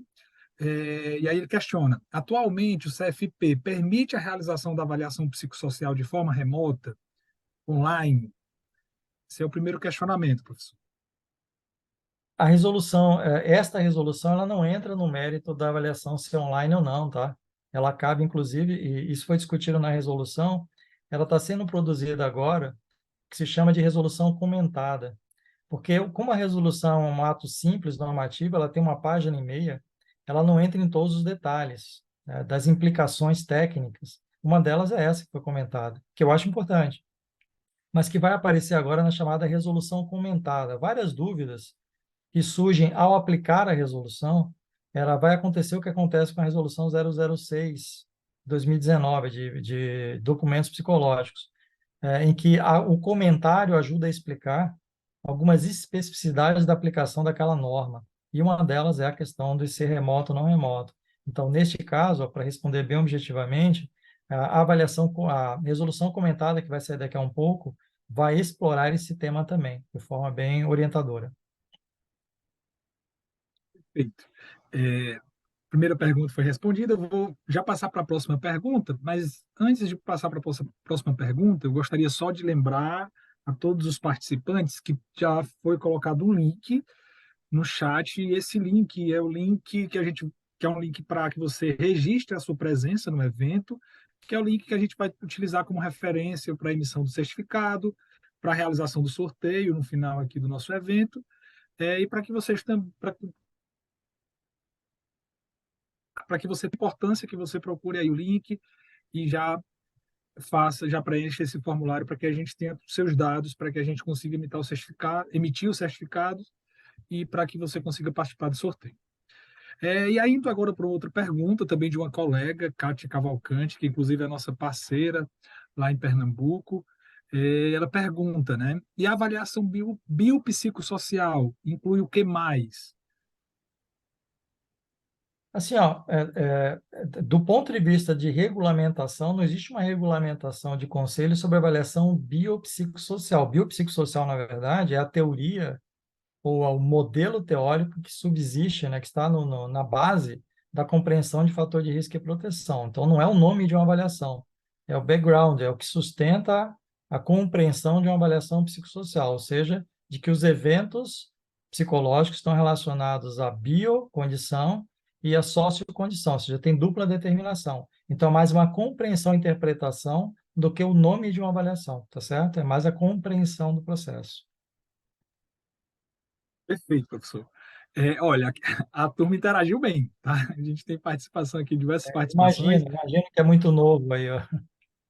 E aí o colega Martônio, ele volta com a reflexão, né, aqui no chat, que ele pontua que muitos médicos, né, como você apresentou, inclusive, na sua fala, muitos médicos realizam a avaliação psicossocial também. No entanto, eles dão um formulário para o trabalhador preencher e que algumas clínicas do trabalho até optam por realizar nesse formato para baratear o exame e com isso a gente acaba, enquanto categoria, sendo penalizados e acabamos perdendo espaço, né? Então ele traz esse ponto de reflexão como alguém que atua na área. Tá, eu vou fazer duas reflexões. A primeira é que, quando surgiu a noção de avaliação de riscos psicossociais, não foi criada pelos psicólogos nas NECs. Os psicólogos não participaram da discussão dessa terminologia. Na verdade, essa perda de espaço social e normativo fez com que a gente ficasse correndo atrás no ambiente prático. A gente não tinha uma resolução sobre esse aspecto há 50 anos. Então, você imagine, numa terra em que não há regulamentação, as pessoas vão fazendo quem tem mais capacidade prática de fazer isso. A medicina já tem uma experiência longeva na área do trabalho ocupacional. E óbvio que esse campo foi sendo compartilhado entre psicólogos e médicos. As clínicas de saúde ocupacional fazem avaliação psicossocial. Aliás, assim que saiu a resolução, eu recebi dois pedidos de clínicas de saúde ocupacional para fazer um debate, para explicar melhor as consequências dessa resolução. O que mais importa para a gente, eu acho que para os psicólogos que nunca tiveram uma regulamentação sobre esse assunto, eu acho que está aí a importância que eu queria chamar a atenção. Nós não tínhamos nenhum marco legal. E por não termos marcos legais, a medicina tem, né? E por não termos marcos legais, a gente ficava disputando espaço sem nenhum apoio de marco legal. Nós temos agora pelo menos o apoio. Isso resolve o problema prático? Não, mas nos dá um apoio legal, né? Nós não tínhamos nenhum. Agora, essa discussão de espaço, o espaço é conquistado, né? O espaço é conquistado com conhecimento, com habilidade técnica, com instrumentação. O que se faz mal feito ou bem feitos é o mundo do trabalho, é quem vai ocupando espaço, né? Então, agora saiu a primeira regulamentação, é como se a gente estivesse dando um pontapé, né, de partida mesmo, né? É um ponto de partida, não é um ponto de chegada. Isso vai refletir, já está refletindo nas práticas, mas isso pelo menos nos dá um certo apoio de marco legal. Novamente, isso não resolve problemas práticos. Os problemas práticos são resolvidos com outras lutas específicas, né? Mas elas nos dão um ponto de apoio que eu considero muito importante, porque você não tinha nada, né? Acho que isso que é importante, tá? Perfeito. Professor Alberto, o Petrus questiona se a demanda compulsória é apenas no processo admissional. Não, porque perceba, você pode, até na perícia psicológica, você pode, por determinação judicial, fazer uma avaliação de risco psicossocial. O que a gente chama de compulsório, a gente muito liga a ideia de compulsório ao clássico compulsório que a gente tem em psicologia, trânsito, concurso público, porte de arma, mas não é só isso, não. O que a gente chama de compulsório são avaliações que são regulamentadas, seja do ponto de vista judicial administrativo, como necessárias e obrigatórias serem feitas. O Ministério do Trabalho prevê isso, né, a regra das normas regulamentadoras. Então, as normas regulamentadoras, para várias situações, não somente admissionais, né, ela prevê a investigação, sim, de fator de risco psicossocial. Por exemplo, se você vai mudar de uma ocupação, ah, e essa outra ocupação se prevê que ela tem profissiograficamente, inclusive, fator de risco diferenciado da que você ocupava. É obrigatório fazer a avaliação de riscos psicossociais ocupacionais. Então, perceba que há várias situações em que você pode ser obrigado, como empresa, a realizar essa avaliação. E as várias normas, trabalho em altura, né, espaço confinado, tal. Então, tem várias que solicitam esta avaliação compulsoriamente. Agora, todas são compulsórias? Não, eu acho que é isso que a resolução está dizendo. Em determinados momentos, por exemplo, eu vou dizer um exemplo que aconteceu em Santa Catarina, né? O Estado de Santa Catarina atualizou o novo Manual de Saúde do Servidor Público, e lá, até porque teve participação no nosso laboratório, nós colocamos no manual riscos psicossociais, né? Avaliação de riscos psicossociais para cumprir o chamado Programa de Gerenciamento de Riscos no Trabalho. Então, agora passa a ser norma legal. Alguém vai ter que fazer isso. O que está previsto lá? Psicólogos do trabalho. Está previsto lá agora. Então, você cria a norma, mas você precisa criar a norma, você ter lastro para você poder realizá-la nos ambientes ocupacionais em geral. Tá certo? Excelente. Eu queria deixar registrado aqui que a colega Flávia Neri cita que já usa o MIG para avaliação de policiais, então, bacana, e ela diz que adora, né, usar nosso material, Matriz da Legal. Inteligência, aqui da editora Nila Press. Em seguida, o colega Johnny Robert questiona, né, a partir dessa nova resolução, é possível definir que as avaliações psicossociais orientadas é possível definir que as avaliações psicossociais orientadas para concursos também possam ser consideradas avaliações psicossociais? Na realidade, ele coloca assim: é possível definir que as P's orientadas para concurso também possam ser consideradas avaliações psicossociais? Não, não, de maneira nenhuma. Acho que até foi respondida pelo colega Ricardo, que eu estou vendo aqui Isso. agora. Né? Primeiro, que não tem a mesma função, não tem função diagnóstica. A chamada compulsória para concurso público, a finalidade é avaliar a aptidão para exercer cargo específico, não tem função diagnóstica, nem a avaliação de risco psicossocial. As pessoas não podem confundir, percebam, a noção de compulsória com o que é clássico a gente achar que é compulsória, é concurso público, porte de arma e perícia no trânsito. Não é só isso que define compulsória, são outros elementos também, tá? Aí são tipos de avaliação compulsória, não são os conceitos de compulsória. Acho que aí foi respondido pelo próprio colega. Nem é risco, nem é diagnóstico, então não pode ser, não pode mudar de nome não, tá? E também não tem nada a ver com prevenção de acidente de trabalho também. Novamente foi respondido pelo colega. Perfeito. E aí, logo em seguida, a gente tem uma série de elogios, todo mundo muito satisfeito com a apresentação, elogiando a aula. E aí a Elsa traz um questionamento em relação aos valores, né? Quanto aos valores a serem cobrados pelo serviço do psicólogo, por que a resolução não contemplou esse fato? Resoluções não podem contemplar várias coisas, tá, gente? Valores é uma delas, e vou dizer outra coisa que resoluções não podem definir, conceitos. É muito importante.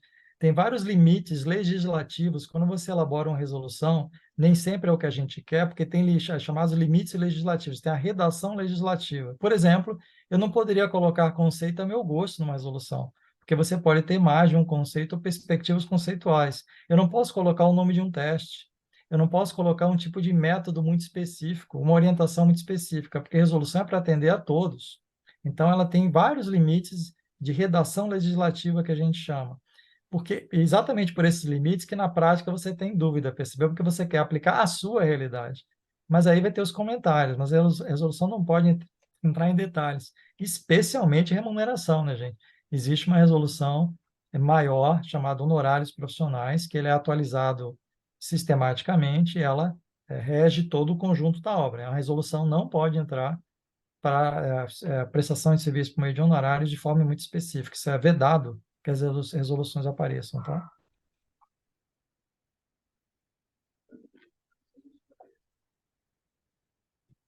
Ok. Professor, assim, a gente tem aqui uma série de questionamentos, como você falou, a resolução é muito recente, e aí ele tem uma série de dúvidas, mas por conta da organização aqui do evento, vamos fazer o seguinte, eu vou fazer uma última pergunta para você, e a gente traz esse último comentário, a gente vai para a fala da professora Bom, Paula Barros, de perfeito, repente, se a gente tiver tempo, a gente retoma com alguns questionamentos para você. com Professor certeza. vai ficar conosco até o final. Então, vamos lá. O Pedro Augusto traz, ele traz, né? Gostaria que o professor comentasse sobre como você vê a inserção do psicólogo na atuação com a saúde e segurança ocupacional, campo tradicionalmente ocupado por engenheiros de segurança e médicos do trabalho. Então, eu sou suspeito porque eu trabalho na área de saúde e segurança, sou pesquisador da área e o Pedro também, tá? O Pedro Augusto é um especialista nessa área, então a pergunta dele tem a ver com o que ele percebe na sua prática de trabalho. Os psicólogos se afastaram um pouco da área de segurança durante um tempo e agora estão sendo reconvidados a retomarem uma área que sempre foi muito culpada pela psicologia. A área de psicologia da saúde e segurança ela é uma área antiga na psicologia, não é uma área nova, não. É que a gente foi deixando para lá. Tem algumas áreas da psicologia que a gente vai deixando para lá. A gente tem que refletir um pouco sobre isso. E a área de segurança ocupacional, higiene ocupacional, comportamento seguro. E, novamente, a gente não está presente muito nas decisões legislativas ou normativas desse assunto. Por isso que a gente se sente tão afetado. A gente precisa se preparar um pouco mais esse campo. É um campo muito extenso, muito interessante, e a Paola vai abordar, eu acho que, aspectos desse campo que pode ser interessante também para vocês, para quem pretende atuar ou quem já atua e quer se voltar a especializar. Por exemplo, vocês conhecem alguma capacitação ou especialização em psicologia da saúde e segurança no Brasil? Por que que ela não existe se está tanta demanda? Perceberam? A gente tem bastante coisa para fazer, sim. É um campo bastante rico, tem muitas necessidades. Obrigado pela pergunta, Pedro. Excelente, professor. Eu agradeço demais a participação de todos. Agradeço também a compreensão e a gente não está conseguindo contemplar todas as perguntas, né? Peço a compreensão de vocês, assim, porque a gente tem que contemplar todos os assuntos que foram programados para o nosso evento de hoje. Mas, repito, tendo tempo, a gente retoma alguns dos questionamentos. Eu vou fazer aqui um levantamento e eu retomo com alguns questionamentos depois da fala da professora Paola. Antes de passar a palavra para a professora Paola, eu queria só reiterar a importância de vocês realizarem a confirmação da presença de vocês através do link que está no chat, tá bom? Então, cliquem no link, respondam a lista lá de presença, com algumas perguntinhas bem básicas, para que vocês possam receber o certificado e para que vocês consigam também participar do nosso sorteio, tá? Indo para a exposição da nossa última autora, né, da última participante, a professora Paola Barros, que vai conversar conosco sobre a temática atualização em tecnologias de rastreio e instrumentos digitais. Professora Paola, agradeço demais por você ter topado estar aqui conosco. Fique à vontade. Oi, André. Eu que agradeço o convite, especialmente estar dividindo aqui a fala com o professor Roberto Cruz. Ele foi meu orientador durante toda a minha trajetória na psicologia organizacional do trabalho. Também a professora Marilda Lippe, que é uma grande referência na área também. E eu espero poder contribuir um pouquinho com essa questão agora que está bastante em voga, também sendo demandada bastante, que são as tecnologias envolvidas nessas avaliações, tanto a avaliação psicológica quanto na avaliação de riscos psicossociais, que pode vir como uma ferramenta a mais para o psicólogo ter no seu arcabouço de ferramentas, né? Eu sou a Paola Barros Delben.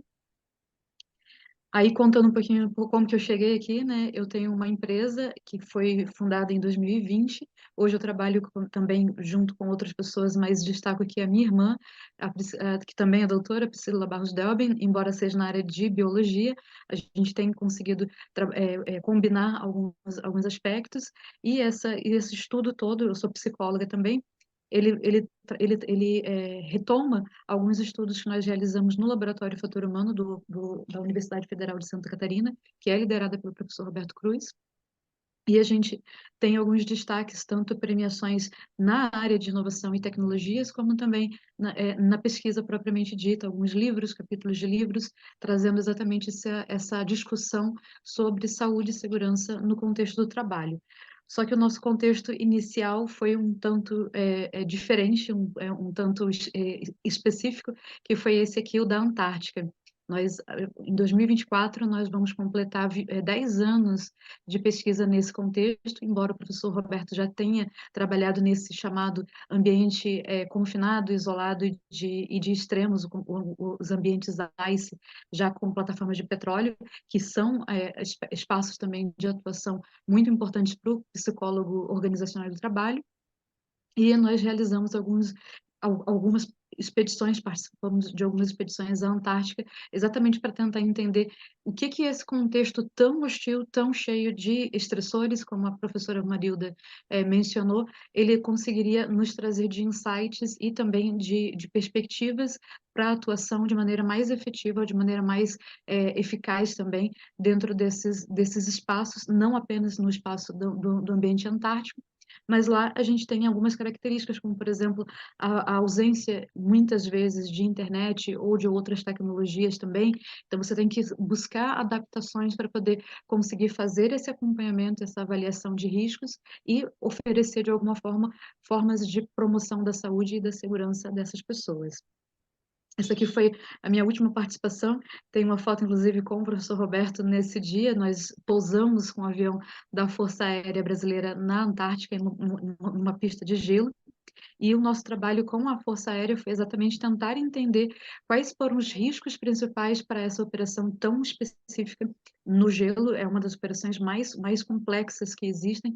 O Brasil é um dos poucos países que realizam a chamada operação de lançamento de cargas na Estação Antártica Comandante Ferraz, que é essa imagem aqui. E como que eles conseguem realizar essa atividade, ainda que seja um ambiente muito extremo, a gente consegue fazer essas analogias, porque é muito exigido desses profissionais pilotos e mestres de carga aspectos cognitivos como atenção, memória, tempo de reação e outros aspectos mais, e como que aquele contexto vai, de alguma forma, interagir e produzir os chamados riscos ou fatores de risco dentro daquele espaço de trabalho.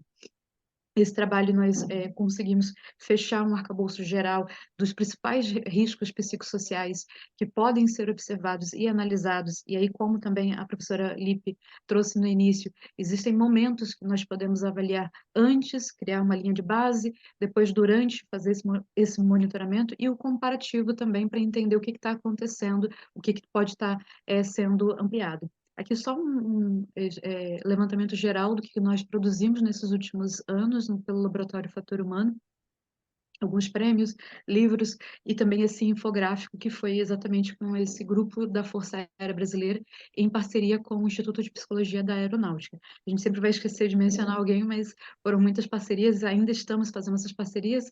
Agora os próximos trabalhos provavelmente no Ártico, com simulação espacial. E tudo isso gerou o nosso programa de atenção a aspectos de riscos psicossociais, não apenas psicossociais, mas relacionados à saúde e segurança. Nós não vamos adentrar muito nesse aspecto, mas é só para mostrar o que isso tudo gerou de resultado científico mesmo, para validar e para fundamentar as nossas propostas na sequência. Depois disso tudo veio a nossa pandemia, né? Todo mundo enfrentou essa pandemia e ela tem essa crise sanitária, ela teve muitas similaridades com o contexto da ICE da Antártica, que foi o isolamento, o confinamento, mas de maneira forçada.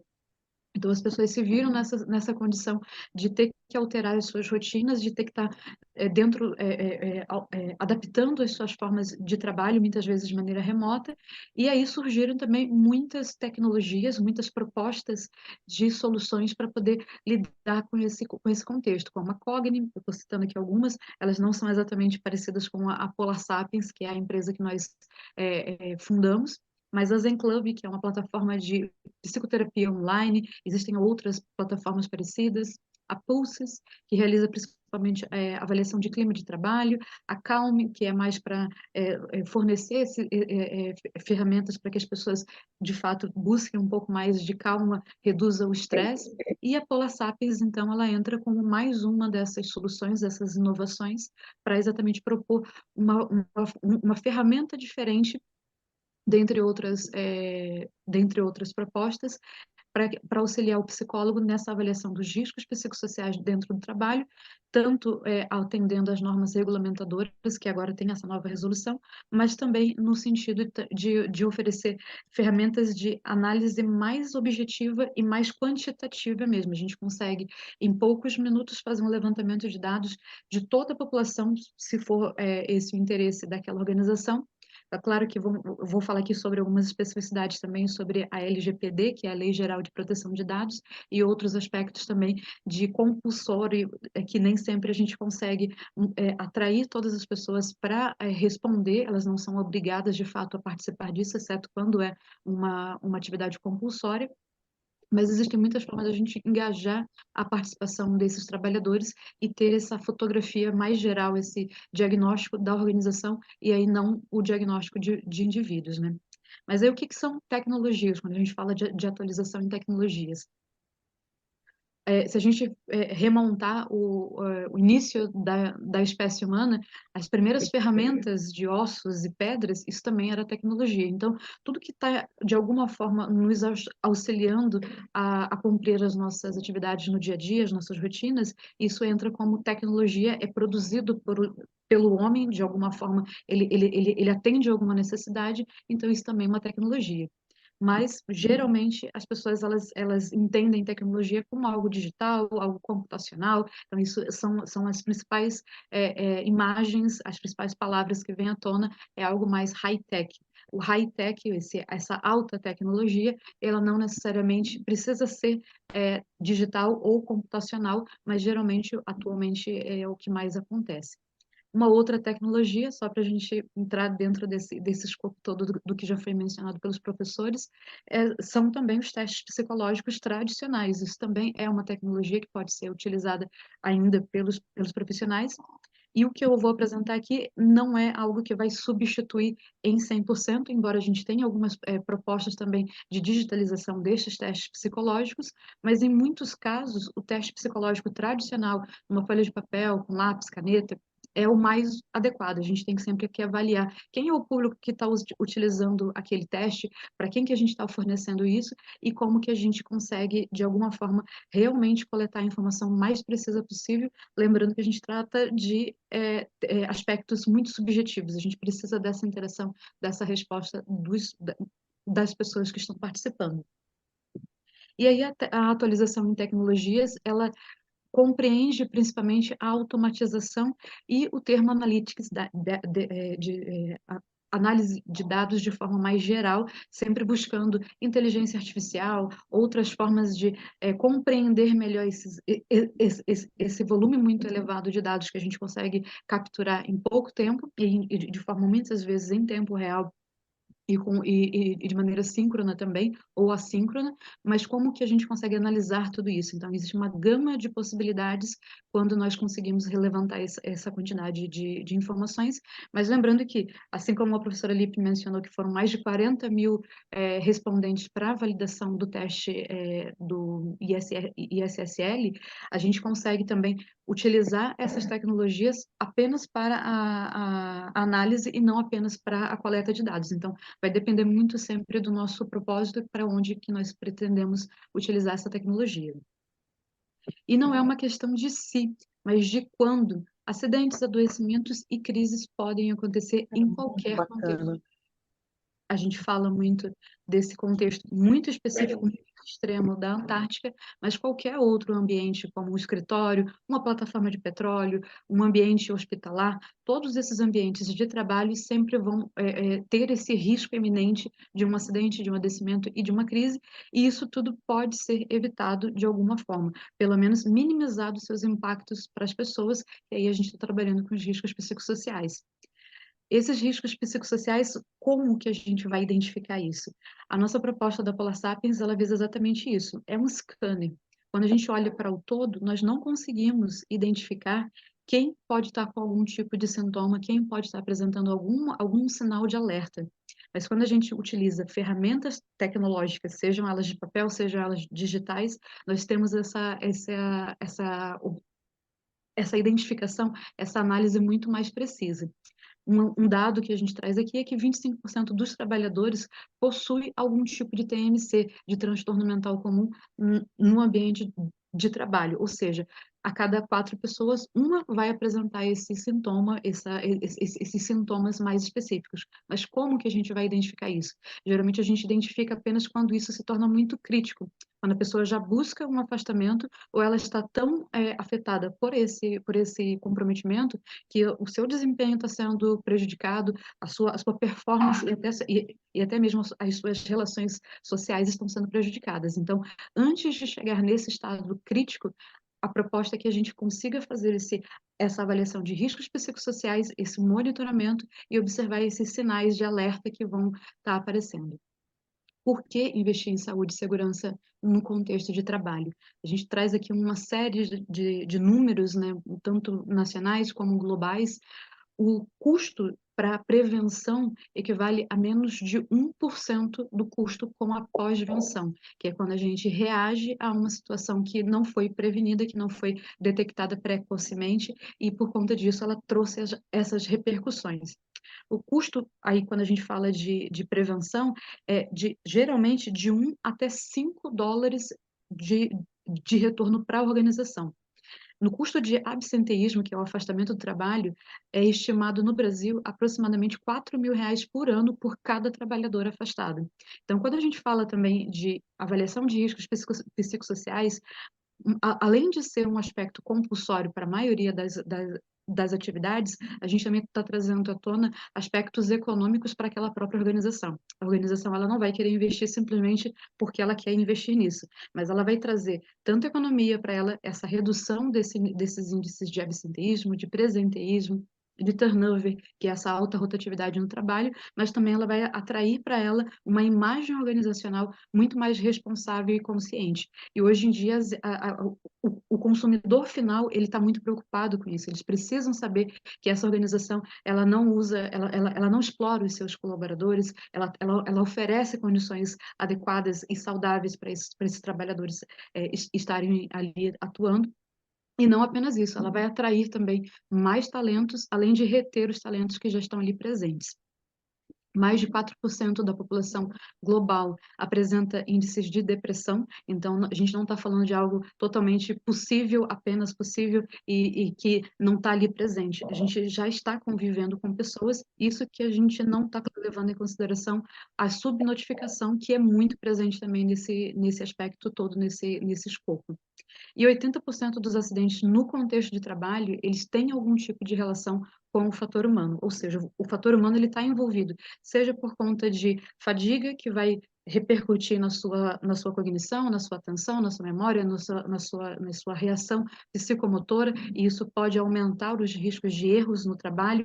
Erros podem ser tanto intencionais quanto não intencionais, e essa cadeia de erros pode levar, sim, a acidentes. Então, sabendo desse escopo todo, a gente precisa fornecer cada vez mais mecanismos que minimizem esses impactos e que levem à prevenção. As empresas também elas buscam se adequar às ISOs, às ESG, essa sigla muito famosa, não vamos entrar muito nesse detalhe, mas elas estão querendo cada vez mais investir nisso, e as medidas reativas elas são muito mais custosas, novamente, do que as medidas preventivas, além de ser uma demanda, uma orientação do Ministério do Emprego e do Trabalho que a gente atenda essas NRs. As NRs que o professor também mencionou na apresentação dele, principalmente que nós psicólogos, precisamos nos atentar, é com relação ao número 3, que é mais geral, a 7, que é de avaliação psicológica, até foi feita uma pergunta ali no meio sobre avaliação psicológica, tem uma NR específica somente para isso, e a NR 17, que é de riscos psicossociais. Como, então, reduzir esses custos com o absenteísmo, com o presenteísmo, com o turnover, que é essa alta rotatividade, acidentes, e ainda gerar uma economia de mais de 80% para as empresas? De repente, a gente muda o nosso foco de discurso para as organizações, que a gente também sabe que eles não estão nem sempre muito preocupados com o fator humano propriamente dito, mas eles estão preocupados com o lucro, com o gerar emprego e com o reter bons talentos dentro da sua organização. Além de, sim, existem organizações muito conscientes que querem também prover esse espaço mais seguro e mais saudável para os seus trabalhadores. Mas tudo isso volta nessa questão econômica. As empresas podem economizar, elas podem diminuir os seus custos dentro da organização, pensando sempre nessa avaliação continuada, que tem um valor muito baixo. E um exemplo disso são as tendências, principalmente com as multinacionais, né? Aqui eu destaco uma reportagem da Forbes, que fez um levantamento, que fez um destaque com um estudo da Harvard, que as pessoas mais motivadas, elas produzem mais e melhor. As pessoas também que estão percebendo essa valorização, esse reconhecimento das organizações, elas também se sentem mais engajadas e aí sim elas vão vestir a camisa porque elas sabem que estão fazendo isso para uma organização que é responsável, que é consciente. Exemplos disso são a Nestlé, a Danone, a Porto Seguro, todas elas estão investindo em mecanismos diferentes para promover saúde dentro desse contexto de trabalho. Mas só o promover não é suficiente. A gente precisa entender o que está de errado. Alguém mencionou ali nos comentários que as empresas não querem saber quais são os problemas. Elas têm medo de dizer que os seus colaboradores estão com burnout, que eles estão com depressão, com ansiedade. Mas quando elas identificam o problema, elas também conseguem identificar a solução.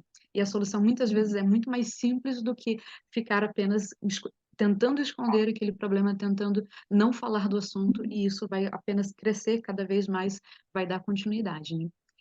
O screening que nós trazemos aqui para apresentar para vocês é o da Polar Sapiens.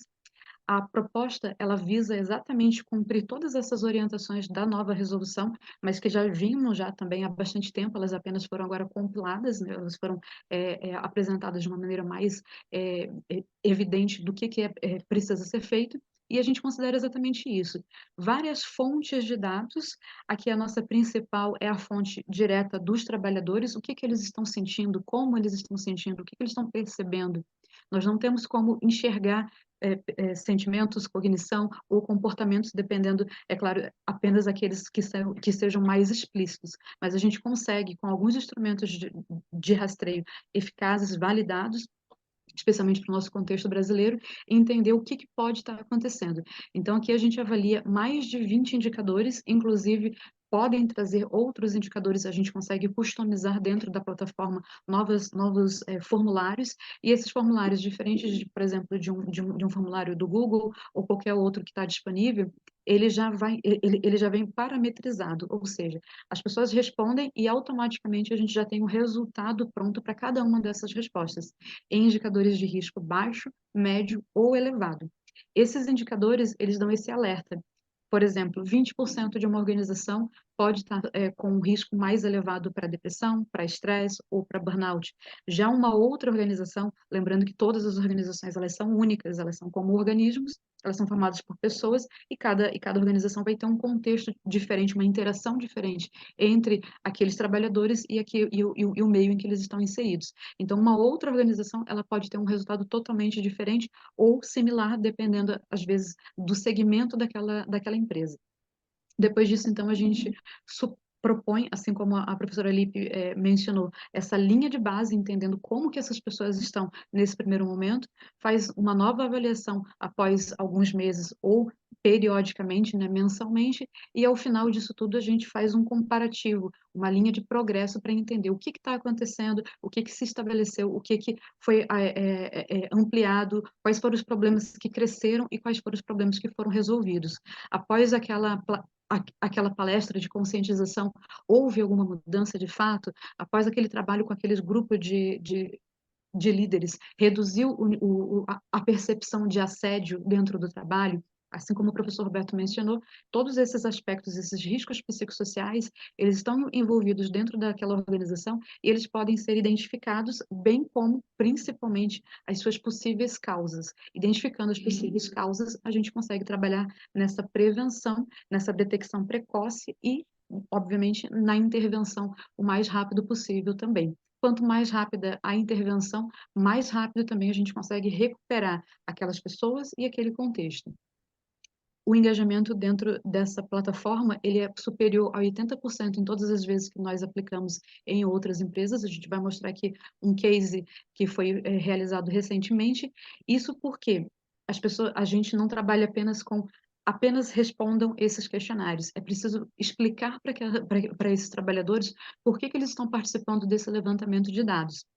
É claro que nós trabalhamos com instrumentos de rastreio, são screening, então a gente consegue fazer isso em 10 e até 20 minutos, ou seja, não toma muito tempo desse trabalhador, mas esse é um primeiro momento. A partir disso, aí o psicólogo que está realizando essa avaliação cognitiva, com base desses dados, dessas evidências, ele pode direcionar muito mais estrategicamente os seus recursos para realizar, aí sim, uma avaliação psicológica mais específica com uma amostra ou com um grupo ou com um setor ou mesmo com os profissionais de um determinado cargo que estão apresentando mais sinais de alerta. Então, isso tudo permite esse olhar mais diferenciado e as empresas não têm recursos infindáveis. Então, uma empresa, por exemplo, com 5.000, como foi usado de exemplo, dificilmente a gente consegue fazer uma avaliação psicológica completa com todos eles, ainda que isso possa ser, sim, efetivado, mas um rastreio a gente consegue apontar. Nesse grupo, vamos fazer uma avaliação mais sobre burnout, nesse outro mais sobre estresse, nesse outro mais sobre outros aspectos que apareceram nesse primeiro olhar, nesse primeiro scanner. Né? E como é que funciona essa ferramenta? Primeiro, a gente solicita que os trabalhadores façam download do aplicativo. Na sequência, ele vai fazer um cadastro que leva entre 1 e 2 minutos. E depois disso, ele vai receber as notificações para que ele possa responder os questionários. Os questionários, novamente, são questionários já padronizados, já validados. Alguns são produzidos, como, por exemplo, para clima de trabalho. A gente consegue incluir também dentro dessa plataforma os questionários de clima de trabalho que a organização já desenvolveu e já tem aplicado e acrescenta isso dentro desse protocolo. Por fim, o próprio trabalhador ele tem acesso aos seus resultados para estresse, depressão e ansiedade, lembrando que não é diagnóstico, a gente não faz diagnóstico individual, não é utilizado um teste psicológico, são instrumentos de rastreio mais sintomatológicos, e na sequência a organização ela recebe um relatório mais completo. Nesse relatório ela consegue saber todos os indicadores que foram avaliados e como que está a sua organização de fato. Lembrando que a gente trabalha muito com aspectos de sigilo e confidencialidade, vou falar um pouquinho mais sobre isso na frente, e esses relatórios, eles não identificam o André, o professor Roberto, a Paola, eles identificam de forma geral quais foram os percentuais que apareceram dentro daquela organização. Os transtornos psicológicos que todos percebem, eles ficam naquela superfície, aquilo que a gente estava falando. São aquelas crises principais que vão trazer à tona problemas muito, muito difíceis de serem recuperados. Muito difíceis, não são impossíveis. Mas os transtornos psicológicos ocultos que a Polasaps pode ajudar a identificar são aqueles que não estão ainda tão evidentes, tão alarmantes, mas que podem ser motivo também de algum tipo de intervenção. Alguns desses, por exemplo, um desses, por exemplo, é o risco para suicídio. Nós temos, inclusive, alguns indicadores que podem fazer essa avaliação de risco de suicídio, sendo que, nesse caso em especial, sempre que é solicitado pela organização, a gente também tem que acoplar esse serviço junto ao de acolhimento ou encaminhamento dessas pessoas que forem identificadas com risco elevado para um atendimento dentro da própria organização. O risco de suicídio, agora que a gente está no mês de Setembro Amarelo, mas não é apenas em setembro que a gente pode falar sobre esse assunto, é muito importante. Sempre que a gente realiza essa avaliação de risco para suicídio, é um questionário bem breve, nós entramos em contato com as pessoas que apresentaram risco elevado para entender se, primeiro, entenderam o que estavam respondendo, se realmente é aquilo mesmo que elas estão respondendo, sendo confirmado, e infelizmente, sempre nós estamos confirmando essa informação, ou seja, as pessoas que respondem que estão pensando, que estão buscando formas de acabar com a própria vida, elas de fato respondem isso e confirmam essa informação. Muitas vezes até há uma forma delas pedirem ajuda que de outra forma elas não conseguiriam. E nesse caso a gente faz esse encaminhamento porque por questões éticas e até de orientações do CFP mesmo, nós precisamos fazer esse acompanhamento mais prolongado. Além dessas avaliações de riscos psicossociais que nós fazemos pela plataforma Polasapiens, nós também estamos colaborando com a empresa com a editora Nila Press, para a digitalização de alguns dos testes psicológicos que eles estão desenvolvendo. Um exemplo aqui que o professor até mencionou foi o MIG, que é o teste de inteligência não verbal. A gente está iniciando agora essa validação Depois vão ter todos os testes para o MIG-R, que é o preto e branco, o ISSL e também para o ROTAS, toda a bateria de rotas para atenção difundida, concentrada e alternada. Normas regulamentadoras, elas prevêem, elas orientam esse monitoramento de riscos psicossociais e a responsabilidade, como foi dito até pelo nosso colega, o Pedro Carlotto, ela é da organização. Mas o profissional, o psicólogo que está dentro dessa organização, ele muitas vezes vai ser demandado para realizar esse tipo de trabalho. A gente pode trabalhar na perspectiva da reação, que é a mais tradicional, que é o que mais acontece geralmente, a gente espera acontecer alguma coisa, um afastamento, uma crise, uma situação mais difícil de ser contornada, para então aplicar algum tipo de intervenção, algum tipo de medida. Ou a gente pode agir na perspectiva da prevenção, que é exatamente essa. A gente faz esse monitoramento, identifica o problema, enxerga essa situação que não é muitas vezes agradável de ser enxergada, mas percebendo que isso está acontecendo, nós começamos então a investigar o que pode estar causando aquele problema. Se tem muitas pessoas apresentando sintomas de burnout dentro da organização, ou se tem muitas pessoas, inclusive, apresentando sintomas, reportando que estão pensando em suicídio. Recentemente, nós fizemos algumas comparações com empresas que aplicamos esse rastreio. Aproximadamente 5% das pessoas dentro das organizações estão apresentando risco para suicídio. É um número muito alto, especialmente se a gente considerar que as empresas têm um número significativo de trabalhadores dentro dela. Então, a gente está falando ali de muitas pessoas considerando tirar a própria vida e não sabendo para onde pedir ajuda, como recorrer a algum tipo de suporte. A Lei Geral de Proteção de Dados, que foi o que eu havia mencionado, ela tem que ser também avaliada sempre quando nós utilizamos tecnologias digitais e de coleta de dados também. Então, as pessoas precisam estar cientes de que esses dados estão sendo utilizados para um propósito, para um objetivo específico e não para outros propósitos. Além disso, as pessoas que gerenciam esses dados, elas têm que garantir o sigilo e a confidencialidade, em especial quando nós estamos lidando com dados sensíveis. É um termo técnico da Lei Geral de Proteção de Dados, que prevê esse cuidado extra, essa segurança extra, quando a gente lida com dados de aspectos de saúde, segurança e outros mais que são necessários. Esse aqui é apenas uma demonstração geral desses relatórios que nós apresentamos para as organizações. Esse é um case recente que nós realizamos, então a gente faz comparações com o primeiro momento e o segundo momento, ou com grupos diferentes, para exatamente entender o que pode estar acontecendo com um grupo e com o outro. Nesse exemplo aqui, por exemplo, um grupo estava apresentando riscos elevados para TMC e para burnout, já um segundo grupo somente para burnout, todas as dimensões desse construto. Então, a gente percebe ali que são empresas semelhantes, mas que elas apresentam grupos diferentes que estão enfrentando também sintomas diferentes, sinais diferentes que estão expressando. Aí que a gente tem resultados também por indicadores elevados de risco para cada um desses indicadores que são utilizados numa avaliação, e depois esse comparativo também com os níveis altos, médios e baixos, até para que a gente consiga entender. As pessoas podem não estar apresentando níveis altos para um determinado indicador, mas elas podem estar já no nível moderado, ou seja, já um alerta, uma atenção que precisa ser maior para evitar que as pessoas cheguem nesses sintomas mais elevados. Aqui a gente também tem os indicadores de sexo, de idade e de cargo ou estado civil.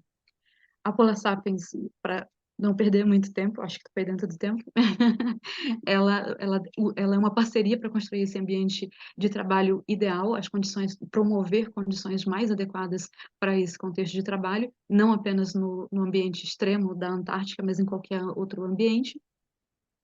E nós também realizamos tanto a própria apresentação de programa de saúde e comportamento seguro dentro das organizações, como treinamentos, palestras e workshops, e o match também com outras empresas que realizam esses mesmos trabalhos, esses treinamentos, esses serviços mais específicos, e também com a avaliação psicossocial, psicológica, dentro do trabalho quando ela é necessária. Aí, só para finalizar, então fiquem à vontade, esse é meu contato, aqui copiando os QR Codes da Avance, da Nilapres e também da Polar. Coberta para perguntas. Começo agradecendo à professora Marilda Lippe, ao professor Roberto Cruz, professora Paola Barros, né? É muito bom tê-los aqui conosco e aprendermos com vocês e trocarmos experiências e conhecimentos com vocês, tá? Vamos agora, gente, iniciar a primeira fala. Nós vamos iniciar a fala pela professora doutora Marilda Lippe, que vai conversar conosco sobre a avaliação do estresse na clínica e no mundo